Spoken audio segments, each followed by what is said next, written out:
What's going on, family? How y'all doing? Let me go ahead and introduce the crew. We got Mr. Trev Smooth, White, Khaled, Mr. Ty from the Shy, Vaughn, Sweeney, Will picking and choosing. Me, myself, Lapeef JR. Welcome to Lapeef Network. What's going on, family? What's going on? How y'all doing? Doing good. Do what it do. Hi, everybody. Good evening, everyone. Hi, good evening. Good evening. It's good to see you guys, man. See, y'all did better than last week. At least some folks did. Every time I ask that question, how y'all doing, y'all always kind of stumble in. But it's good to see you guys are alive, well, and breathing. That's always a good thing, right? See what we got in the chat, man. What's going on in White? All right, we got Ty Hoyt.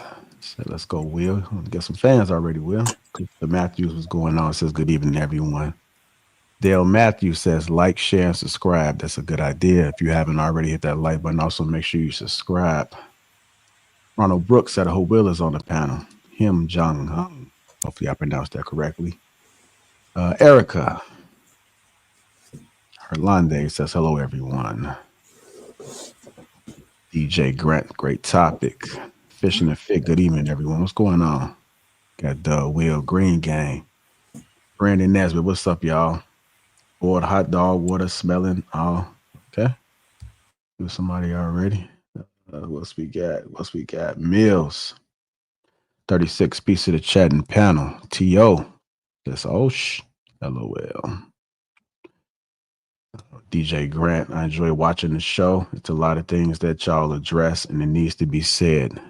There, here we go. As you guys come in, hit that like button. Also, make sure you subscribe to the channel. If you are catching this on the replay, hit that like button as well. Good, Vaughn? What's going on, Sweeney? Mr. Sweeney probably got a plate over there on the side. See, did that or those $20 Yeezys. Last one just came in the mail today. He's trying to check them out. He probably ordered them. Actually, mine just You talking about them sock ones? The sock Yeezys? Nah, them other ones, they just came just now. Them I guess they like Crocs. So I just got to pulling it out. I'm like, damn, it's generic as hell.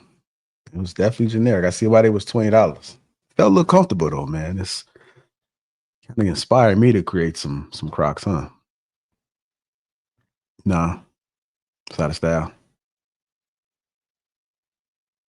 Let buddy ass have that. Kanye has been tweaking, Joe. tweaking. Not a fan of him no more, huh? Since you seen his album cover, not a fan. No, I ain't even look what it looked like. I just seen him in that Ku Klux Klan robe. I said, this nigga done lost his mind. Yeah. Well, that's the album cover too. I think it looked like it was a female. I'm not sure if they're still together or not, but if it is, it looks like it's his wife. She's in a red one, and he's in a white, and she's in his arms leaning against some hay, it looked like. So if you go to the game's IG, he posted it and turned the comments off. So I guess ever since he got those two Mercedes-Benz Maybachs, Kanye's all good in his book.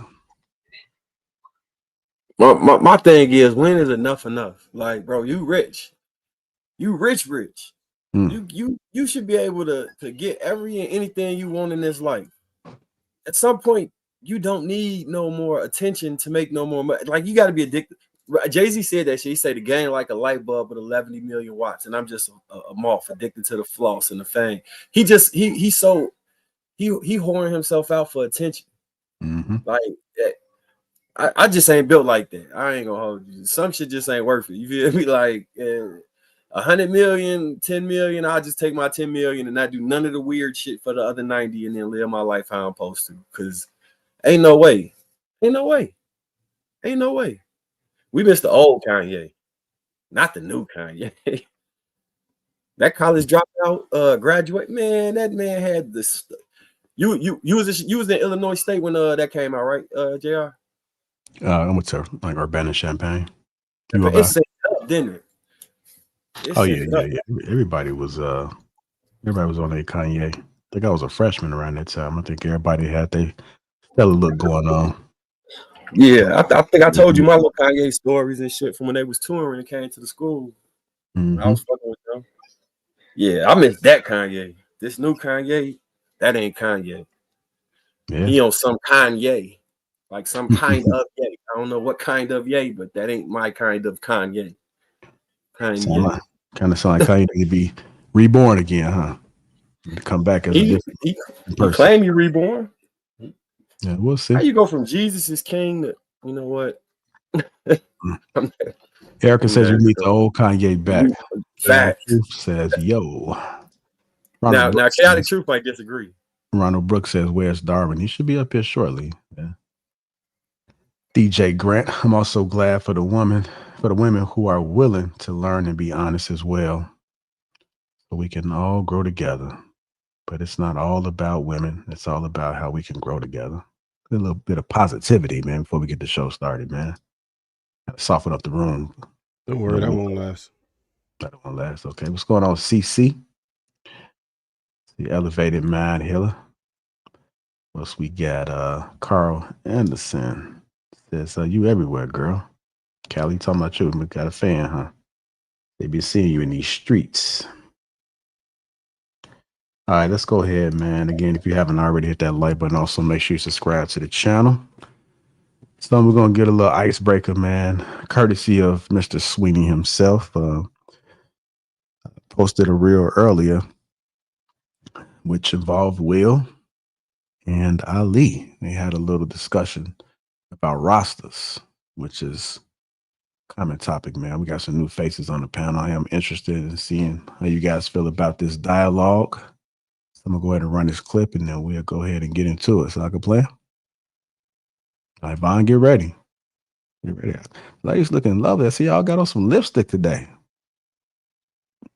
Was this planned or something? Did y'all have a conversation beforehand? Said y'all was going to show out? Un poquito. Just wanted to look aight. Okay. Nothing wrong with that, man. Nothing wrong with that. Y'all be careful though, because some of these men don't like makeup, and they put lipstick in that category too. They want you to come naked on the face. I have on the face. To be fair, this isn't lipstick. This is lip conditioning, and it just has a tint to it. So it's really chapstick with a little tint. But I don't, as you can see, I have no makeup on. Okay. Yeah. All right. I see you. Theo already coming in the gate with the $5 says Sweeney shares some of the rest with the panel. Yeah, Sweeney eating good over there, man. Yeah. Sweeney's actually been eating healthy. I think next week he's supposed to give up the meat, right? Pause. Super pause. Pause, bro. Hey, yo. Sweeney, you was off camera eating meats. Gentleman status 499 said my man's will be cooking without a stove. Salute to all the panel this evening. So I ain't mean to get you in trouble like that, man. Pause. Okay, there you go. All right. Darby had somebody asking about you, man. I want to know where you was at. I do a mic check with you, man, because you'll come in. We go to you, and then we struggle streamers. Mic check. No, we can't hear you, man. I'm glad we did this, man, because Chris Reed with the $2 says, is that left eye with the white headsets on? Uh-oh. TLC. You familiar with them? It might be before your time, Kylie, right? You don't know who TLC is? I do know exactly who TLC is. Okay, no smoke. I just had I actually did a cover to one of their songs, actually. Oh, you want to sing a little bit for us? Yeah. Which one was a TLC song? Yeah. I get so weak in the knees, I can hardly speak. I lose all control, and something takes over me in a daze. And that is not TLC. Let her go. It's SWV. It's SWV. No, I don't want no a guy that can't get no love from me. Taking up passenger side of his best friend's right, trying to holler at me. I don't want no scrub. Scrub is a guy that can't get no love from me. Hanging on the passenger side of his best friend's right, trying to holler at me. Callie, look at here. That was some dope singing, but your black card is revoked. Oh yeah, no, hold on. At least for the rest of the show, it is revoked. You're gonna have to get it back. My bad. Listen, can y'all hear me? Yeah, we get. I Yeah, appreciate we can that. hear I you get so weak. You good? How ironic she chose that song out of TLC. Scrubs. No, 'cause Yeah, that's I the was one kind I of worried. I was remixed. kind of worried about that. That's the But- one I Typical. remixed. That's what. That's typical. Shit, what Man. song did they come out with that ain't had shit to do with them being crazy? It's all get out. Yeah, they also did I'm Waterfalls. Waterfalls. Yeah, that was great. They used to have some decent music. I ain't gonna. They had some good ones, man. Like you weren't Oh, no, right. hey, that whole fan mail album was pretty good. Like, that shit Fan mail was was pretty good. to the young people watching. We used to have to walk to Walgreens or order it through a CD catalog and wait and pay $10.99 to listen to 14 songs, and that's it. It might sound crazy, but it was a You different said era. CD. I used to buy it on cassette or 12-inch because I DJ'd. Pause. Please don't do 3LW. Man. No, that was 100% my bad. I got a little like I don't know what the fuck I was thinking. I go. Yeah, I know you stand. You just put on the spot, got little butterflies. It's all good. All right, so hit that like button. Go ahead. Boy. No, I was gonna ask him, did he had Jodeci boots back in the day? I don't know if y'all. Yeah, like, bro, that's beyond my age group, bro. Damn, your age. Jodeci, damn. Older than you too. Hey, Much he older. had the Jodeci boots before he knew who Jodeci was, man. He still got them. Jodeci boots is Jodeci boots is a sex costume now. You said what? You said what? How many years older? Damn, bro. That's what you use them, Darwin? You about 4 or 5 years older boots than on, me? hit it from the back. She tried to push back on you. I thought it was You cowboy boots. You graduated in 2000, right? 02? Yeah, 02. Oh, damn. Yeah, I graduated in 08. Damn. I graduated in 2013. God, damn. Baby, won't you Yeah. just stay? Hey, JR, I'm gonna come back next week, man. 97. JR, I'll come back next week when I'm in a room full of my peers because I'm too old for this crowd. How old are you? I'm 97, bro. I'm 42. I graduated. Will Marvin Gaye. Marvin Say, Gaye. hey, I'm 2000. You ain't the old head. Oh, okay. I love Mom, you in the Marvin same Gaye. class? Okay, Yeah. fellow classmate. I feel like age doesn't mean that you don't know music because I grew up on Marvin Gaye. That's like my granddad and my dad's favorite artist. Will on that Johnny Taylor, ain't it? Wait, Callie, what year you graduated with? I graduated in Johnny Taylor? 2013. Should have I had never heard of like- Johnny Taylor. Sir Charles, you be on that Sir Charles Jones. Really? Wow. I don't know what the hell y'all talking about. I'm gonna tell you You though. don't know who Sir Charles is. I think 90s music though, 90s hands down will probably be the only music the music that stand the test of time. I don't think we'll ever be able to get beyond that. 90s and like Yeah.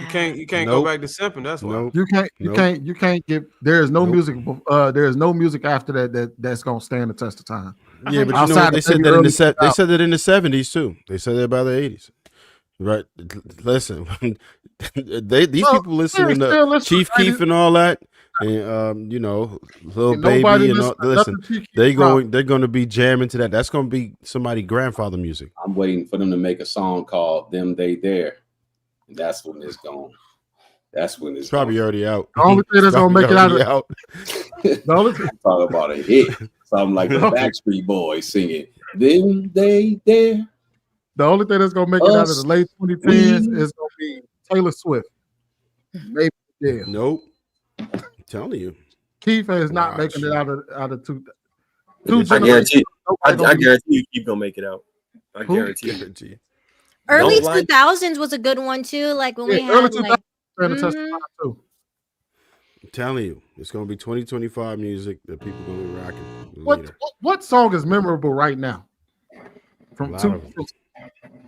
That Big X the plug song. Confessions Part 2. General. Oh, you like right now? We be in the house bopping to that shit. That shit go hard. I don't know if y'all on Big X the plug yet, but that I shit love go Big hard. X the Plug. He just got him a That new shit go song with that country singer. What was his name? Like Blake or something like that? Shabuzi. No, it was a different one. That was bang. I reposted it. So Somebody you don't said think Scissor music on hell no. past you crazy. I think SZA's gonna. I love You SZA. crazy. You Maseo. crazy. Maseo? LMA going that shit gonna pop up. Yeah. That Summer shit- Walker's good too. Summer Walker is good. She's really good. Yeah. Chris Reed said Jay-Z got the music game on lock. This nigga, her got R&B on lock. Her better than all of them. He did. Jay-Z retired, man. He don't come on. Jay-Z had the game on lock since 1990. Hey, Lonnie's pretty good. On lock. Mm-hmm. I don't know about on lock, bro. He was always relevant. We'll say that. Well, he damn sure never had it on lock. Brent Faiyaz. No, he never had it on lock. Brent what? Definitely. Brent Faiyaz? Come on. Yes. His music was. Bro, when I get in the car and I turn on the old Dusty station and they play Air Force Ones, so I feel like and something in my Air Force Ones. That's my song. I'm a old Dusty road and man, free pants. Go, sweetie. Sorry, I get excited when it comes to music. I'm just a little fireball. I done put my kids on shoulder lean. We be in here swag surfing. Oh, hey, at my 2000s party, bro, it's about to be up. Oh yeah, Chris Brown has some great. Chris Brown, he's memorable. Hey, not gonna lie, he still Chris got Brown, music coming out. This album that he dropped, Indigo, would have been his Thriller had whatever had he not got into it with Rihanna, bro. That was his hands down his greatest album was Indigo. That's the most recent one that came out with like Residuals and 1111. No, it was before that one. It was okay. It was, I think the album is called 1111. Indigo. Yeah, Indigo was hands down. That shit was, you could play that shit from beginning. Like 45 songs on there. Yeah, from beginning, from first track to last track, you can play that whole album. Yeah, Don Tripp and Starlito underrated. Yeah, I like Don Tripp actually. Yeah. I only know one Don Tripp song. Letter to my unborn child, letter to my son. No, it was what is it called? Don't Do It. Something like that. All right, y'all. That time. Let's go ahead and get this show started again. If you haven't already, hit that like button. Also, make sure you subscribe to the channel. Good to see everyone in the chat. And for the folks that's not in the chat, what's up to you as well? As I stated earlier, it was a dialogue we had about a couple Thursdays ago when Ali was on there and he was talking about rosters. So we'll go ahead and play this clip for some of the folks that haven't seen it. And we're going to revisit this courtesy of SMS Sweeney Pod. Roster does not mean that you are actually having sex with every man. That's the problem that we instill into our ladies. Hey, you got to be with one man. You don't want to be dating multiple men because you don't want to be appeared or seem like a hoe. But men God forbid you get pregnant and not know. But nobody says the problem is that when we see a woman dating multiple men, we automatically assume she's having sex. But men do it all the time. And then they expect women to fight for number one place. So it's time for women to be more logical, date more men, and may the best man win. You don't have to sleep with anybody. You can date them all, and the best man, the one that puts forth the most effort, the one that you match with. Why does a woman have to meet a man and just date him when she doesn't even know if they're compatible yet, right? They haven't went through the storms. They haven't went through all these relationships or these dating trials. So why does she have to settle for him and his family and all the baggage that he comes with right away? Why? And why? I want to know. You have a roster?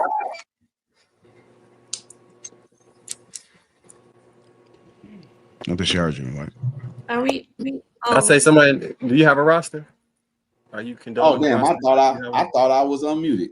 Listen, I'm sorry. I gotta ask you, why do y'all all, first of all, who waits till they go through a storm before they enter a relationship with someone? That's first. Second of all, why do y'all always have a commercial attached to y'all singleness? It's always single and loving it. Do you ever hear men say single and loving it? You know what? Y'all be, let me tell y'all why y'all be hoes when y'all talk about having a roster. Because whether you're sleeping with these men or not is irrelevant. Amira, let me ask you a question. How many men does not your man do you want to touch you? None. Who says you're dating and allowing these men to touch you? Y'all are so sexual. Ma'am, I'm asking a question to make a point. I'm asking a question to make a point. So now we got away from sex, right? Because clearly. No, but let's not talk about touching because okay, so let me make the point I'm trying to make. And then you can go ahead and when I'm single, I have a roster. I don't touch nobody. Right. It's a privilege. It's a privilege. And I put that man, I put them all through hell. You be hoeing. Your mama be hoeing. Oh my gosh. Who raised you? Don't do that. Y'all. Let's Let me make the point. Your mother. I mean, sometimes you do get a little bit of toxic, man. It's lovely. But anyhow, it ain't that Your mother. so we're revisiting this roster topic. Go ahead and set the tone how you want it to be set, Sweeney. So I want to ask the ladies a question real quick. Well, do y'all believe what she said? Do y'all think a woman should have a roster? God damn shit. God damn shit. There ain't no point in having this conversation. People come with emotional baggage, and you got to think that everyone comes with spirits. Like everyone has something in them that could taint into your world, and to allow people to have such close access to your world, there's a lot that comes with it. And that's what I truly believe. Like, if it's fine if you want to get to know a person, but what is the purpose? Are you just getting to know a bunch of people so they can fight for you to make you feel better as a woman? Or are you truly having the intentions of getting to know someone for a long lasting relationship? Because here's the deal. The more people you put into your life and have access to you and whatever space that you're in, there are things that come with that. And we forget that. And you don't have to be touching them, but there's energies that come into play. You're giving yourself more opportunity for drama and whatever the case may be by just allowing anybody to have access to you.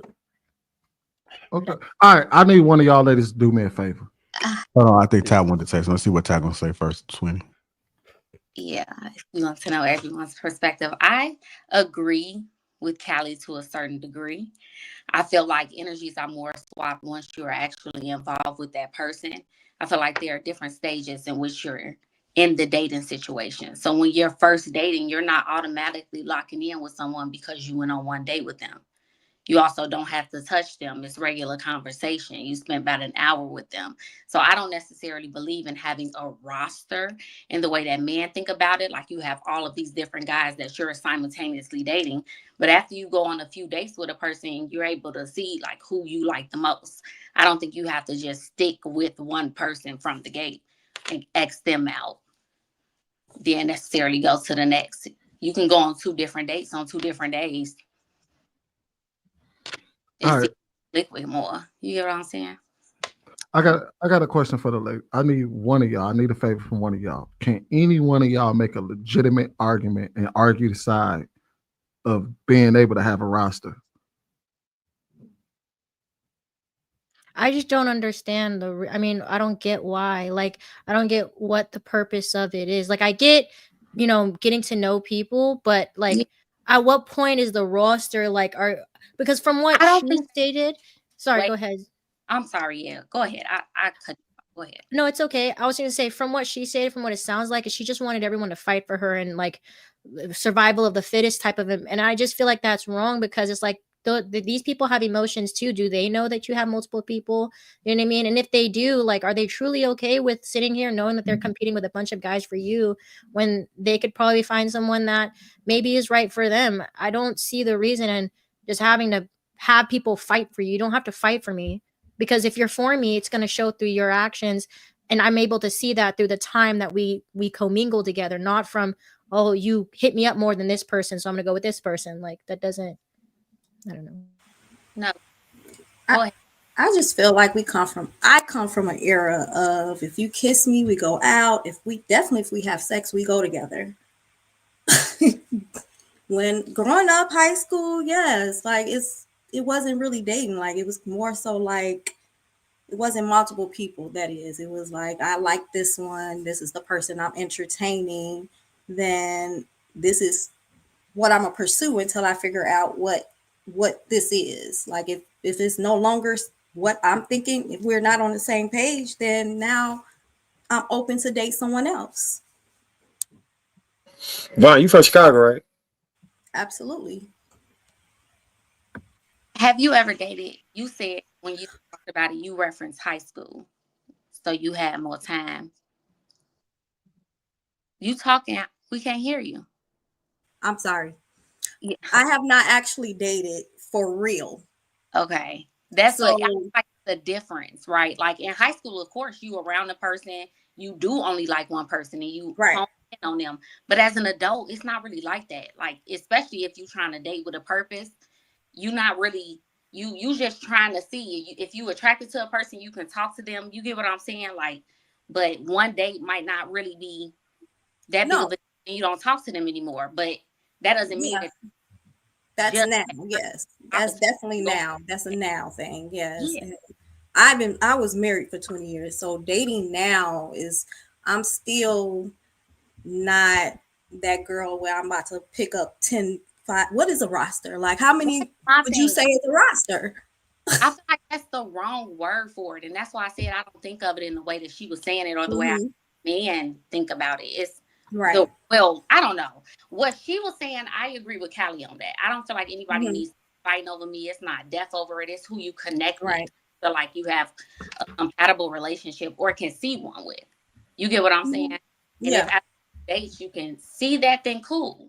Now I'm locking in with you. You don't go on that. Absolutely. But just because I go on a date with you doesn't mean if somebody else asks me, I'm not gonna go on a date with them. We grown. Yeah. I'm trying to see who I like in the dating world. But I don't necessarily agree with the whole roster thing. I don't know. I wish she was here to deep dive more into it. Yeah, she's out of town. Let me see if I can maybe to get out. I may be able to get on the phone here to talk about and you guys' opinion, what is a roster? Like, how many is a roster? JR, you need to drop all 3 of them and get 4 hoes. Come up here. He said what? He said drop us and get some 304s in here. Oh, I feel like I said hoes. I said hoes. I feel like she was coping. Oh, I feel like women who behave like that have dealt with some type of trauma, right? And they're searching for validation. What would make you feel like you need men fighting over you? That's pretty stupid. And then you have to think about what type of men are gonna do that.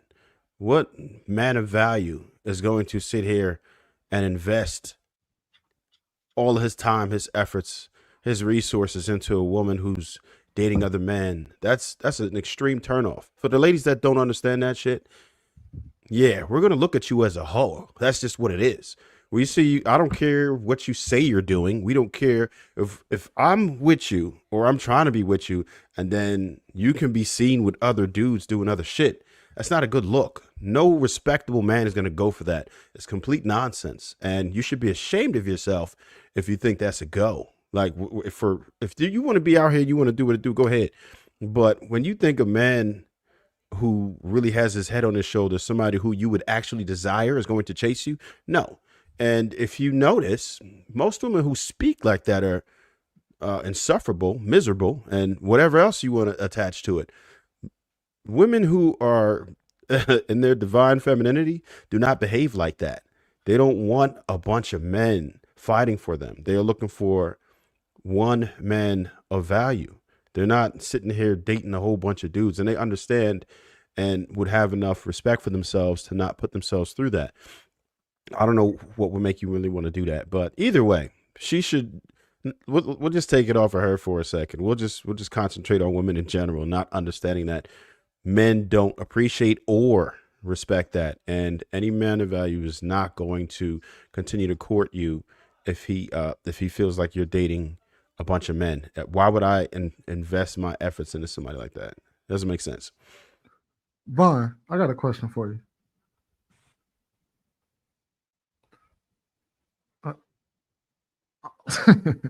I know you was got a question for you. Yeah. Now I know you said you don't believe in rosters and everything, but humor me for a second, right? Because we don't actually have her up here, but kind of need one of y'all to kind of humor me. So she said that sex is not involved, and I'm willing to accept that. I'm willing to accept that sex is not involved. She says she wants these men to compete for her in a way. Quick question. What do these guys win at the okay? No, she says she wants the guy who applies the most pressure is the one that wins. So I got a question for you. What does, for somebody like her, what does applying pressure look like? What does that mean?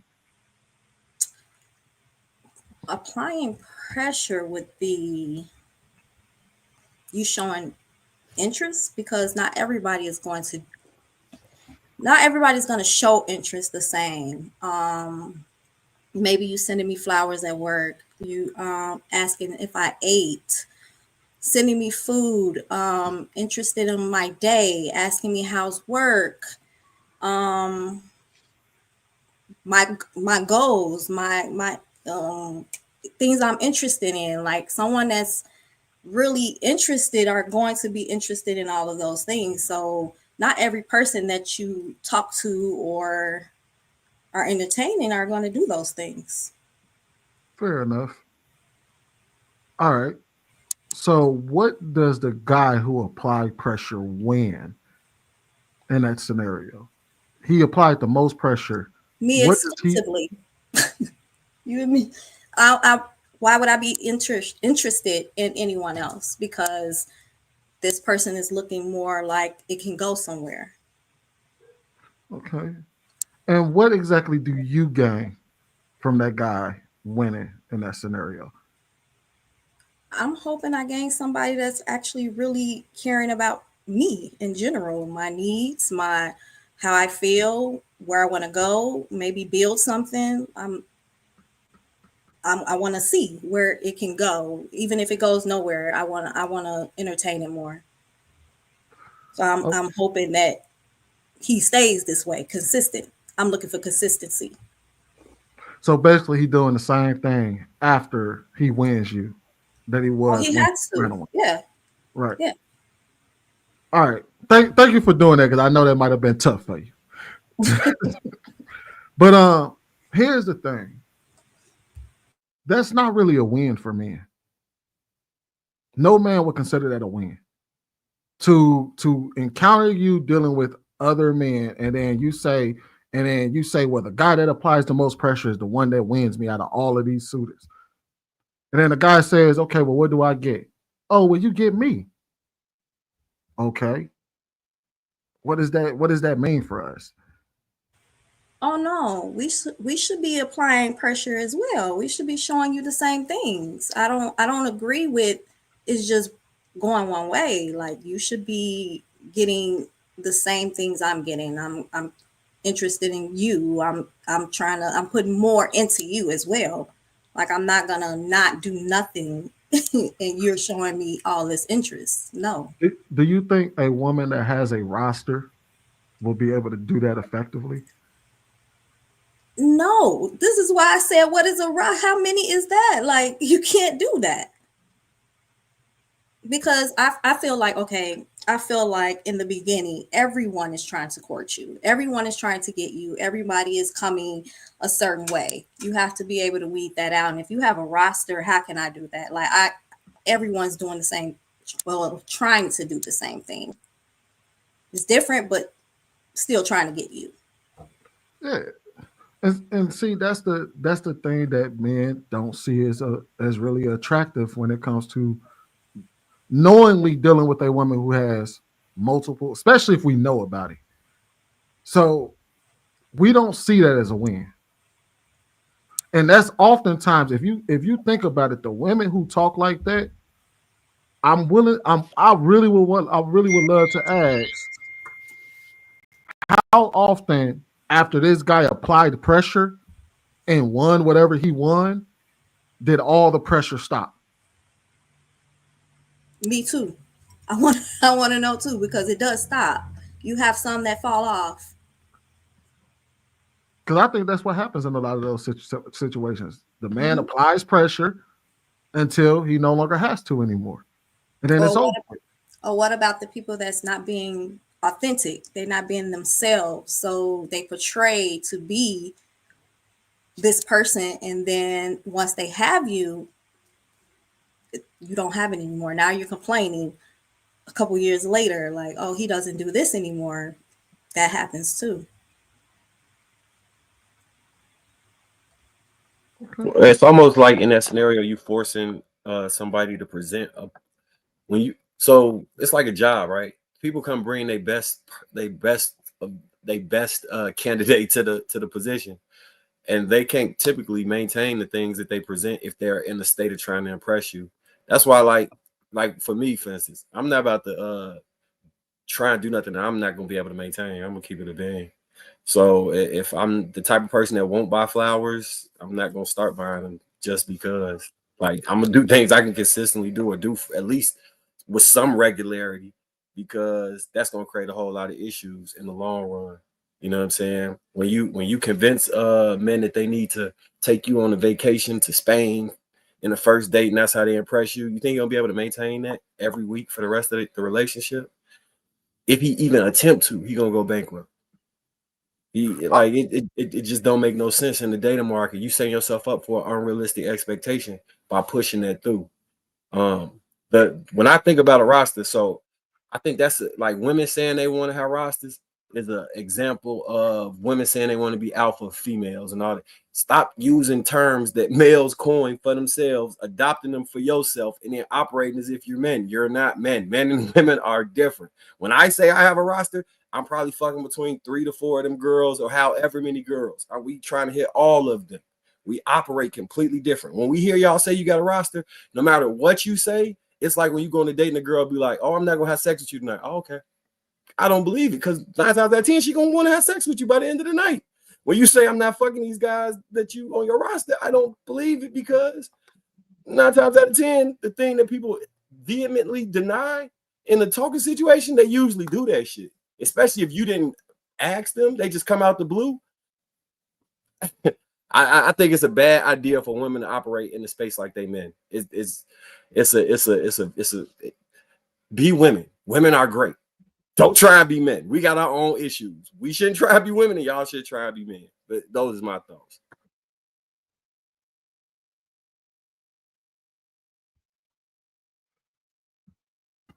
My bad, Jay. I picked a dead topic, man. No, it's all right.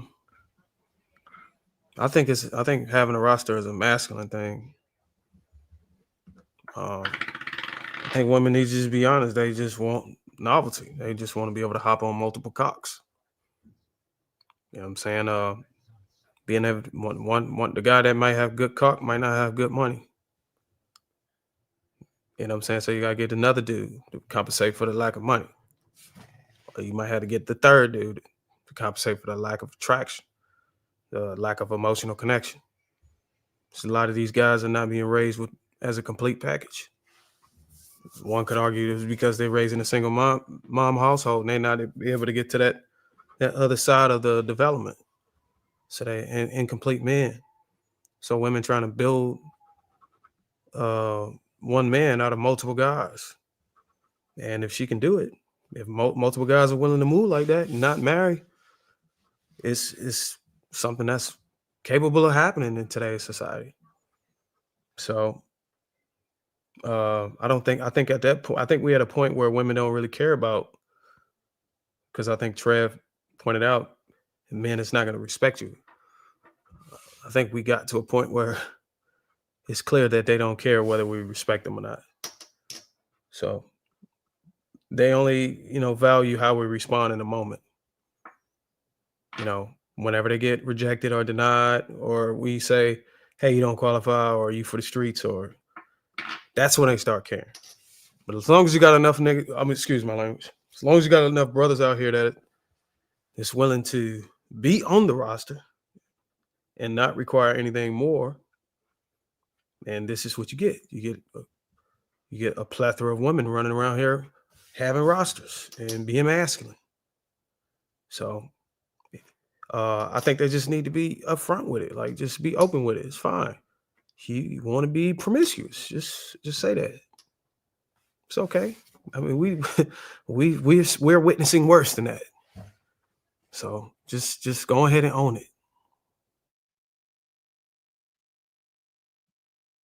I do have a question for the men. The super chat came in from the male feminist 199, says, "Do the men on the panel dislike men having rosters?" I don't have a problem with it. So you have no problem with it? About you, Will? Hell no. If you're a man and you ain't got a roster, you got to understand I'm sorry, y'all. I'm gonna take a couple seconds. Try to break this down for y'all if y'all don't mind. But dudes, you have rosters initially because you're vetting. Men can't properly vet. I mean, men shouldn't vet one woman at a time. It's not wise because you're the pursuer. So women want you to chase. And if you are just busy chasing one woman, trying to get her attention, you're wasting your time because women entertain men that they don't like all the time. They'll say they won't, but as long as he's doing the things to somewhat fill her small love tank. When I say small love tank, I don't mean women have small love tanks. I mean, she's using him as a bridge to get to the man that she really wants. So she's allowing him to whisper sweet nothings in her ear, take her to a restaurant she's never been to, have these experiences because he's paying for them. And if you're a dude and you're entertaining multiple women, you will set strict guidelines. Like the way I dated, I had rules. So I tell a woman like this straight up, you can't have no rules, no expectations, or no standards when you're dealing with me. Whatever rules, expectations, or standards you have, you can leave them at the door because I am entertaining 30 to 40 women at a time. I cannot, and when I say entertaining, that don't mean having sex with them. That don't mean taking these women on dates. That can simply be talking to women on the phone. That could be simply going through my Tinder, my Bumble, my Hinge, my whatever dating app I'm using. I cannot be sitting here trying to woo this one girl when she probably ain't the one for me anyway. So I have to entertain multiple women initially until I can figure out which women are going to get on my program. Then I weed out from there. I don't care. I entertain ugly girls, fine girls. I entertain the whole gamut of them from a 2 to a 10. What? Yeah, from a 2 to a 10. Entertain all of them. Say the same things to all of them. And then the ones who acquiesce, the ones who don't, you get rid of all of them. I don't care how fine she is. Get rid of all of them who don't acquiesce to your program. Then when you put your program out there, look, baby, I date fellas. I don't even be talking to the chat. Hey, if you a dude in the chat, I'm going to tell you like this. Stop spending money. I wouldn't spend $1. Not $1. I dated 3 places. Start telling these women this. Take this from me. And if you think it ain't going to work, you a damn fool. It's going to work. Tell the women you date in 1 of 3 places. My house, your house, or the park. Figure it out. Which one you want to go to? You want to come to my house? Oh, you don't? Cool. We'll go to your house. Oh, you don't want to go to your house? Cool. We go to the park. Oh, you don't want to go to the park? You ain't for me. Point blank period. Because how you going to, like, let's just keep it real. Think about the average man, right? We talk about the average dudes. The average dude is going to make less than $50,000 a year. How many dates realistically can he go on at $200 a pop throughout the course of a year? Like, be real. When you take away all of his expenses, 10. That's $2,000. That's a lot of money for a guy who makes $50K a year or less, because factoring in $50K is gross. That ain't his net. That ain't what he bring home. That ain't his bills. Man, if he got kids, that ain't gonna factor in his child support. You gotta literally think about this from an economic stance. You gotta say, look, I want to give this woman a good time, and you got to get good with your. That's why. See, I'm good verbally. I can entertain a woman to keep her around because she's gonna be intrigued by what I say to her. If you can't keep a woman intrigued, you're gonna have an uphill battle when dating, and you're gonna be spending a lot of money trying to get these women to stick around, and that's a sucker move, because at the end of the day, whether she's being dishonest or not, she could be honest or dishonest. It does not matter. Your money is finite. It only stretches so far. So you cannot entertain women financially. And if a woman is entertaining other dudes, give her 2 weeks. If a woman is not fully focused on you within 2 weeks, drop her too. Because you ain't about to sit here and compare me to another man. You ain't gonna sit here and start looking at what I'm doing or I ain't doing because he's doing it. No, you're gonna fully get on my program, or go find him. Go get him. Go get Darwin. Go get Marcus. Go get Sweeney. Go get Trev. Go get Dre. You're gonna do it my way. And I'm not saying this to be a dictator. I'm saying women say they want a man to lead. So come out the gate leading. Don't sit there and try to figure things out and become buddy. No, baby, listen, this is just what it is. And tell her, look, in this dynamic between you and I'm the leader. But as the leader, the responsibility falls on my shoulders. So when things go south, I'm going to take the blame. So because I'm the person who's going to take the blame, I'm going to be the one steering the ship.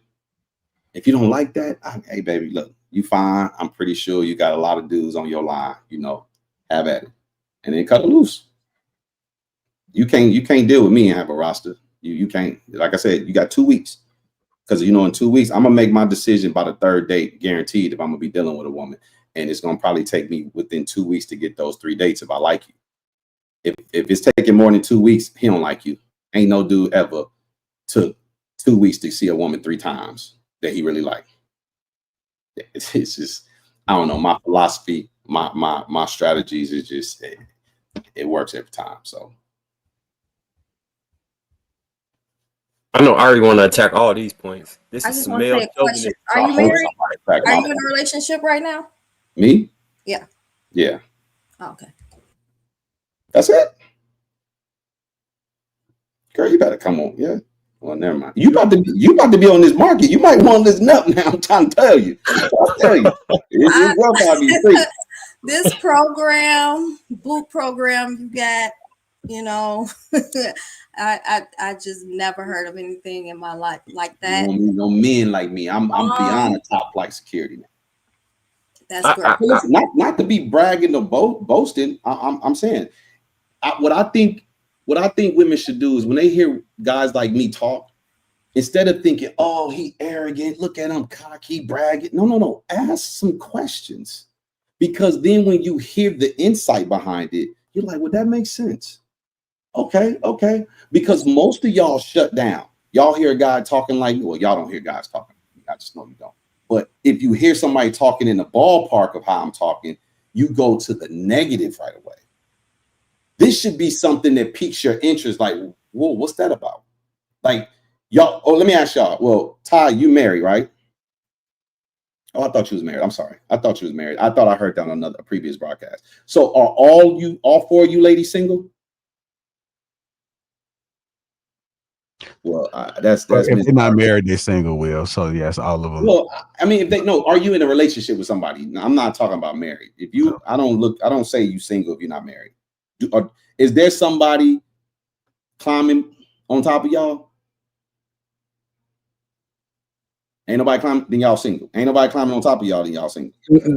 Can I speak? Just nod if I can speak up for you on this. No? Okay. Just nod. Can I speak up for you on this one? Speak up for me? No, Ty. Is she frozen? Are you frozen? No, because she's still blinking. Oh, yeah, it's not. I think she was frozen. It's hot in this kitchen. So being that y'all going to date, like, what kind of guys? I mean, well, look. Well, I don't like. I'm gonna shut up because I don't think y'all want to broach the subject, so I'll leave it alone. What was the subject, though? No, I was asking if y'all was single and if y'all out here dating. No, I'm not out here dating, but like, I don't. What was the second question? Well, it's just to the single women and dating. Like a woman who ain't single, she don't need to be listening to me. I don't want to cause no friction in her relationship. No, but I mean, at the same time, it's like when I was in the dating market, right? I wasn't really like looking to date multiple people. I kind of was just like, okay, like if someone came up to me and was like, I find interest in you, or if I saw someone that I was like, oh, he's a good looking person, I might even go up to them and be like, here, I would like to get to know you. Vice versa, just depend. But I wouldn't sit there and go and talk to multiple people. I don't have the time for that.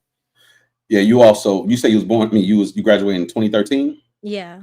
It's just y'all. I don't really fully understand your age group of people and how y'all do things because y'all just a little different. A lot of y'all girls be gamers and stuff, and y'all just a little different beast. Yeah. I don't spend enough time around girls your age to. Yeah. But girls Bond age, oh shit. What he said to y'all earlier was a bold-faced lie. Talking about Will, real quick.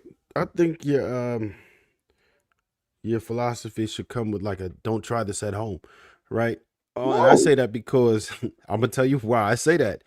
What do you think the success rate if most men tried your tactics with the skill set, resources, and everything else they had, like just as they are right now, as far as their charisma level, it could just take everything in consideration, like all of the average dude. What do you think would happen if your guy making $50,000 a year that doesn't necessarily have the skill set to talk to women yet and all that? If he tried that, what do you think is going to happen?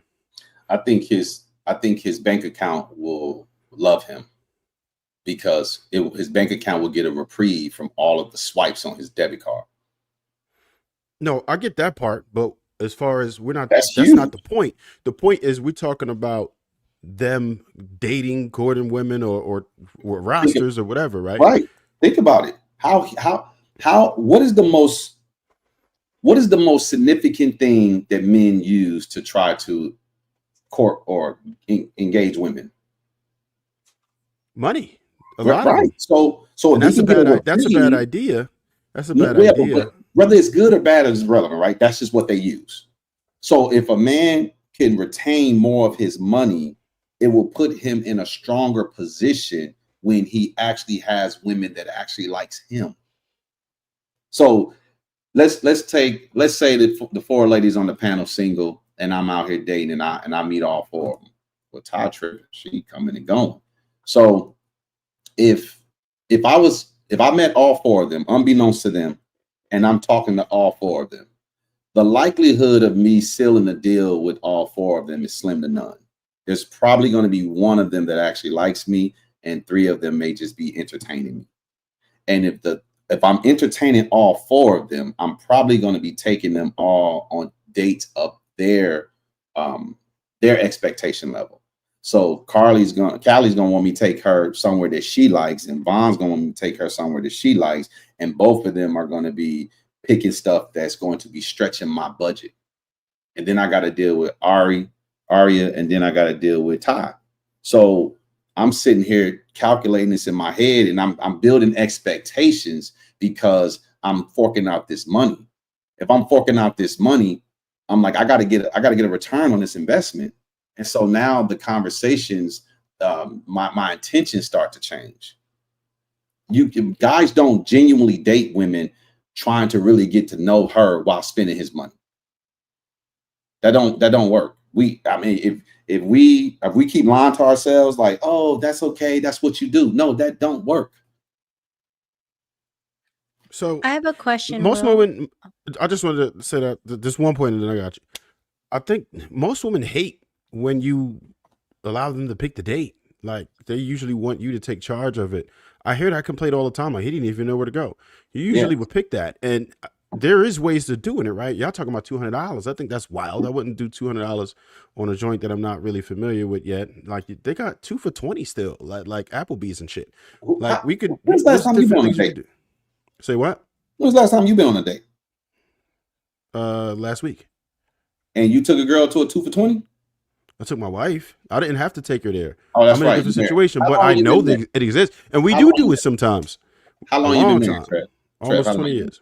Trev, you don't know what the hell. You crazy as fuck if I don't know what I'm talking about. Trev, women don't like 2 for $20s. I like 2 for $20. It depends. If a woman gonna go to your house, she could do a 2 for $20, bro. No, same deal. How is that any better? Explain to me how that is better. You telling me that a woman's gonna go to their house at a first date over to the 2 for $20? Now you sounding wild. Yes. I'm not saying you can't get that, but what I'm saying is that you can also do 2 for $20, and women will do it if they really messing with you. All right, Trev, you can, and women do like a change of setting. And you're definitely not about to try to play me like I don't know what women is talking about. Like I don't speak to a bunch of women on a regular basis and not really outside. I still be outside. What restaurants got 2 for $20 that women like to go to? I just said Applebee's, bro. That's one. You can go to Fridays. You can go to all types of shit where they have 2 for $20s on certain days. And that's what married men think. And I'm with you, bro. I don't have no problem with those restaurants. But women on the open dating market openly profess they hate those restaurants. They hate them. It depends on who you're trying to date. It depends on who you're trying to date. I think What do you Kelly think had a most question, women yeah. would say if you try to make your first date your house? What do you think most women would say to that? See, you got to understand, they're not going to like that. That's not going to be something that women just like, oh, some women, Right. most women, but it's not. But listen, there's 3 options, bro. If she don't want to come to my house, we can go to her house. She don't want to go to her house, which I'm cool with that too. Go to the park. It's not like I'm saying you got to come to my house or I got to come to your house. No, I'm not about to be spending no money. I'm just trying to get to know you. Once I get to know you and I like you, I'm gonna take care of you. But just trying to get to know you, nah. Look, this whole idea that well, you know what? I'm not gonna keep talking. If y'all got some questions, I'll let Yeah, I you know Kelly had a question. Go ahead, Kelly. That what you just said just sparked 2 questions. So the first question that I have is, what's the difference between taking someone for a 2 for $20 and take them to the park? Like if they're willing to go for the park, wouldn't they also be willing to go for a 2 for $20? Callie, you are how old? 30. Okay. Are your friends, like, I don't know, did you go to college? Yes. Did you graduate college? Yeah. No. Okay. The women that you know that have graduated college, do they ever talk about dates where they went to Applebee's or Yeah, TGI? they'll go to like little coffee shops like No. Starbucks. I specifically said Applebee's and TGI Fridays. Yeah. I'm from the Bay, so we're different out here. We have no problem going to TGI Fridays or like it's out here, like we're chill, so we're like, oh yeah, sure, whatever. Like, let's You go. think that's the general consensus across the country? I'm not saying what they will ultimately do. I'm talking about what you talk about. I mean, I don't know. I don't travel that often, so I'm not going to speak on that because I don't really know about the general consensus of the nation. But out here, we're like, yeah, sure, let's go. I think probably go to like go somewhere to see a view afterwards or something.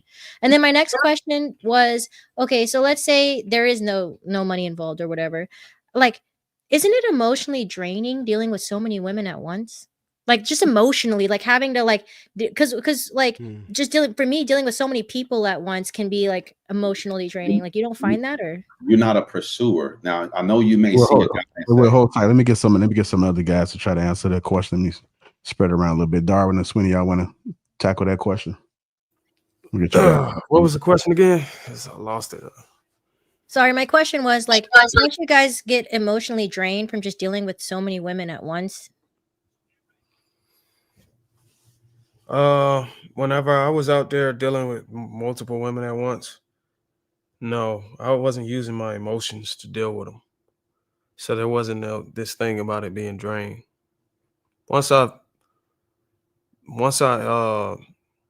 figured out that I wanted to commit and get in a relationship with one woman, that's when it became emotionally draining.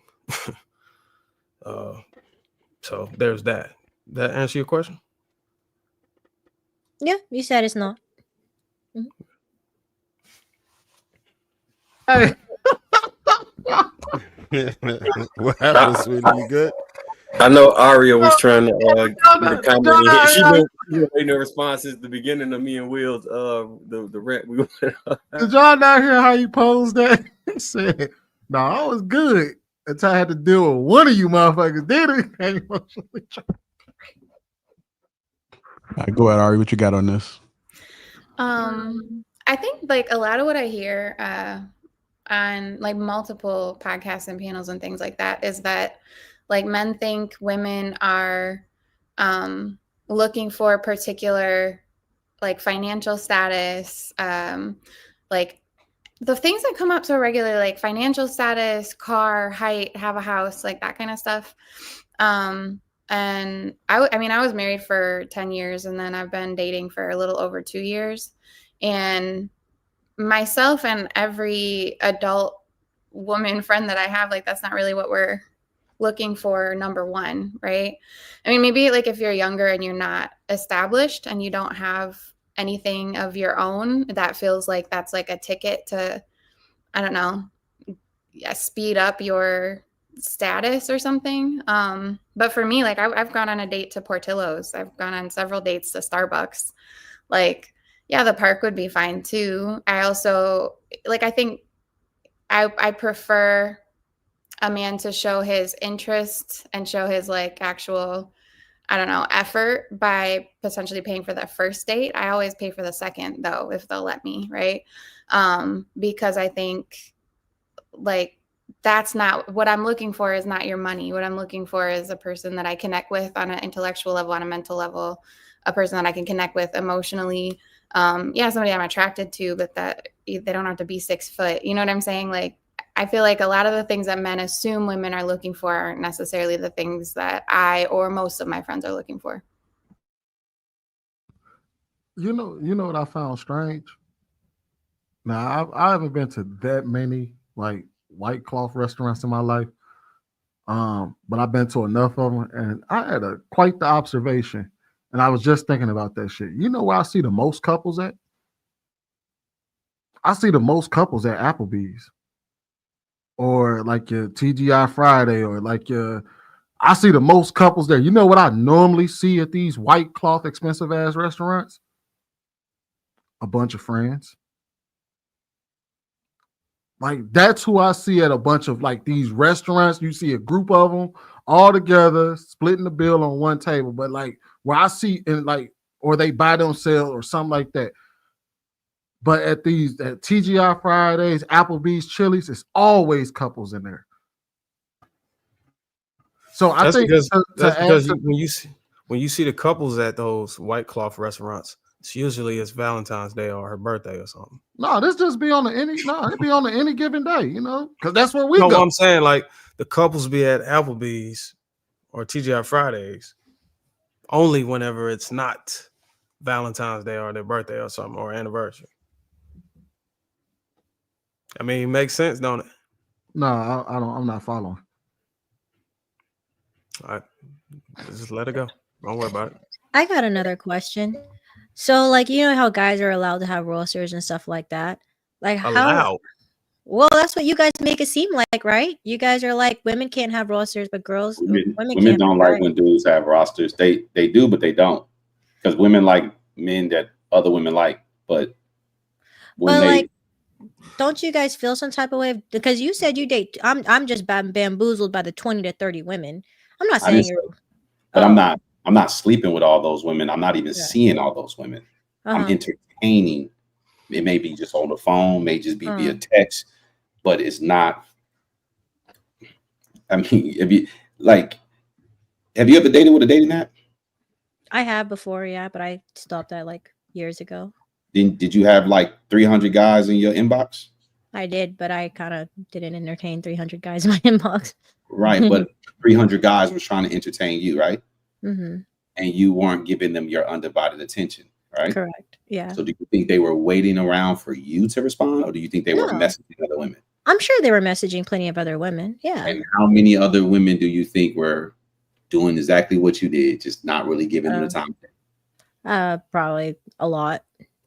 Hundreds, right? Mm-hmm. So guys are just actively farming. I see what you're saying. Okay, so I see what you're saying. So you're not like really on the phone with 20 to 30 women. You're just like, you'll be on an app and then like message someone, and if they don't like respond. Okay. I had to break that down because clarity is important. But that's why y'all should ask questions and not, you know what I'm saying? That's what I'm saying. When the dialogue happens, you may hear something and be like, but you gotta keep in mind, I don't have a job. Mm-hmm. So I work for myself. And so when you have all the time that I had, the free time that I had, you fill it with things. I could date women in the morning, afternoon, and the evening. I can entertain women throughout the whole day. Most guys can't entertain women till after 5. And the women they like have kids. And they're like, well, I'm not available until Friday and I gotta get a babysitter. And then it's like he got these slots and he's trying to fit in on a random Thursday. But would that count as a roster though? Because I thought a roster is like when you're actually actively like dating these people. No. I'm not describing a roster. I'm talking about guys pursuing, trying to get a roster means you're actively sleeping with these women. Okay. If you're not, I was talking about the roster. That was me who said the roster. Yeah, but why is that okay to be at? Like, isn't it for a man? Like, wouldn't you guys want to like, as a man, not want to also be easily acceptable and sleep with multiple women? Like, I don't understand how that was. You should just ask men if they want to sleep with multiple women instead of phrasing it the way you phrased it, right? because you're assuming what we want to do or what we don't want. If a man could, he'll sleep with every woman on his street. No. Yes, he would. You ain't seen women on the street. If they all attractive. If they all they don't have to all be attractive. Come on. Bullshit. So I have a question. So like you kind of described the way that you think, you know, men date most effectively, but like what's the other side of that? Like how should women date if it's not the same way? Yeah, that's what I want to hear. Let me try to see if I can answer that, Will, since you've been talking all day. I ain't been talking all day. I've been talking for like 5 minutes. I said you. I know. I'm saying me. I spoke up when I heard. That's a goddamn lie. Will, no, it's lying. This time you definitely lying. Last time you got me. This time you definitely lying. I was quiet on this thing until it came to me. Oh shit! Here we go. Now I'm having. Nah, well, you go ahead. You can go ahead and knock it out the park. No, you got it. You got it. But when we watch this replay, Sweeney, we're gonna have some words. No, well, let me just pose it like this for you, because it's almost like you're trying to see if since it's okay for guys, it's okay for women. Let me just ask you this, Irie, and I know y'all struggle asking questions straightforward. I found out that when Will start coming on the network. If you see a man walk out of a hotel with 2 supermodels and he's zipping his pants up, and women see him, you think women would still consider him for a relationship? No, probably not. They absolutely will. And that your discernment is off. That's one hit on you. Let's say you see a supermodel walk out of the hotel room with 2 pookies zipping their pants up. Do you think, and men are around, do you think men would still consider her for a relationship? No, probably not. I feel like I wouldn't consider. Probably not. Really? I guess I can only answer for myself. I wouldn't consider a relationship with somebody that I just saw. I feel like I'd probably get. What do you think women? Take yourself out. Take yourself out of it.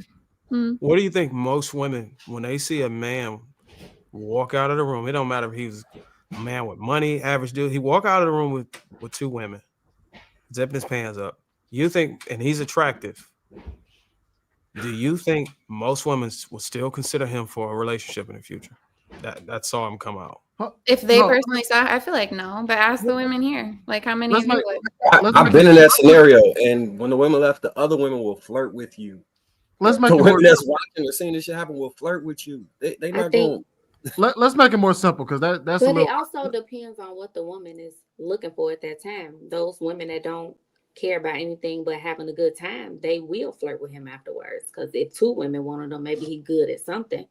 But somebody that's looking for something serious, they're not going to be attracted. Do you think Cam Newton can go find a? You think Cam Newton go get married right now to a woman?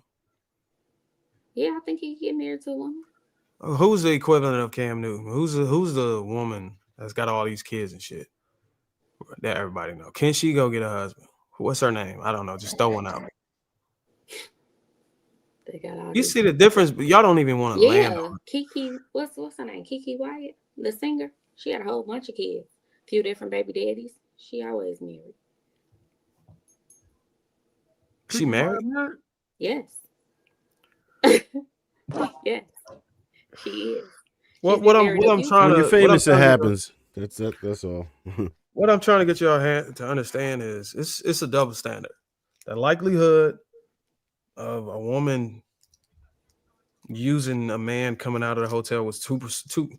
He done had sex with multiple women and using that as a chink on his record is very low considered to a woman. And I don't, even in 2025, I still don't understand how y'all don't understand that.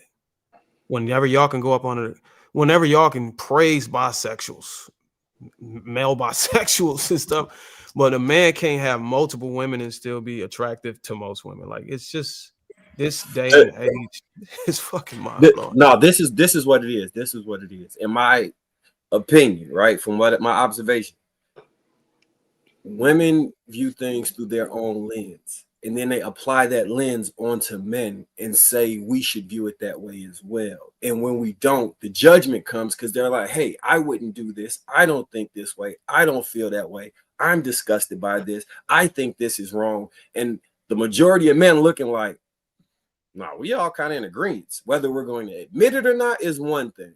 Because there are men who will lie and pretend like that's not what they actually think. And maybe it might be a minority of men who actually do think in the exact same way as women, just like it's a minority of women who may think in the exact same way as men.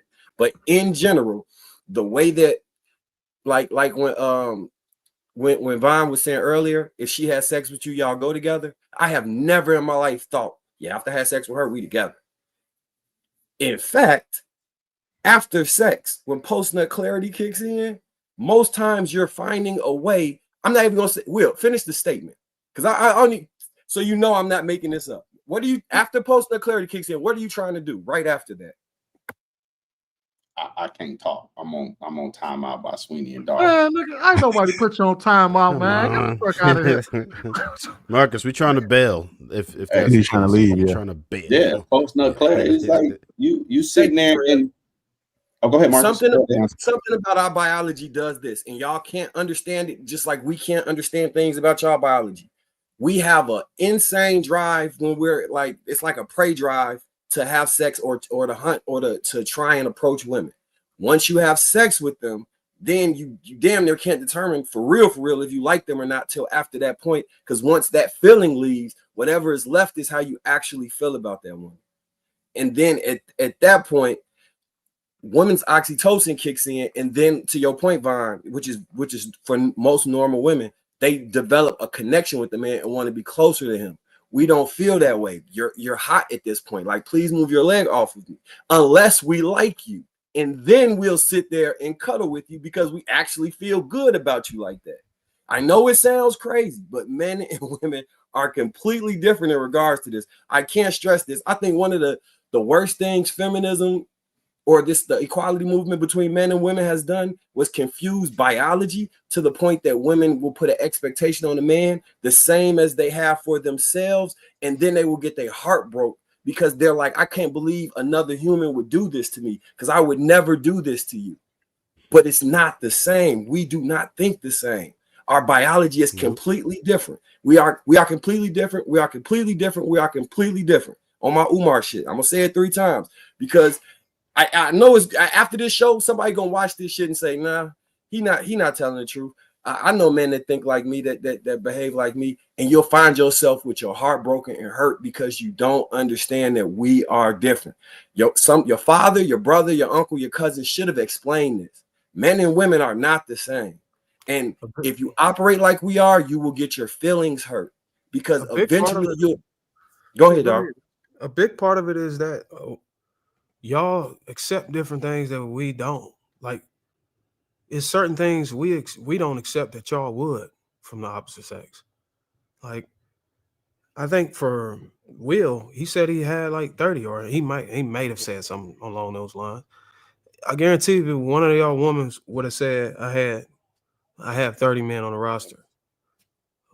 The guys on this panel and the guys in the chat will look at you as disgusting. I would say for the most part, the women wouldn't even look at Will as disgusting for having 30 women in rotation. Well, I don't look at him disgusting for that. I'm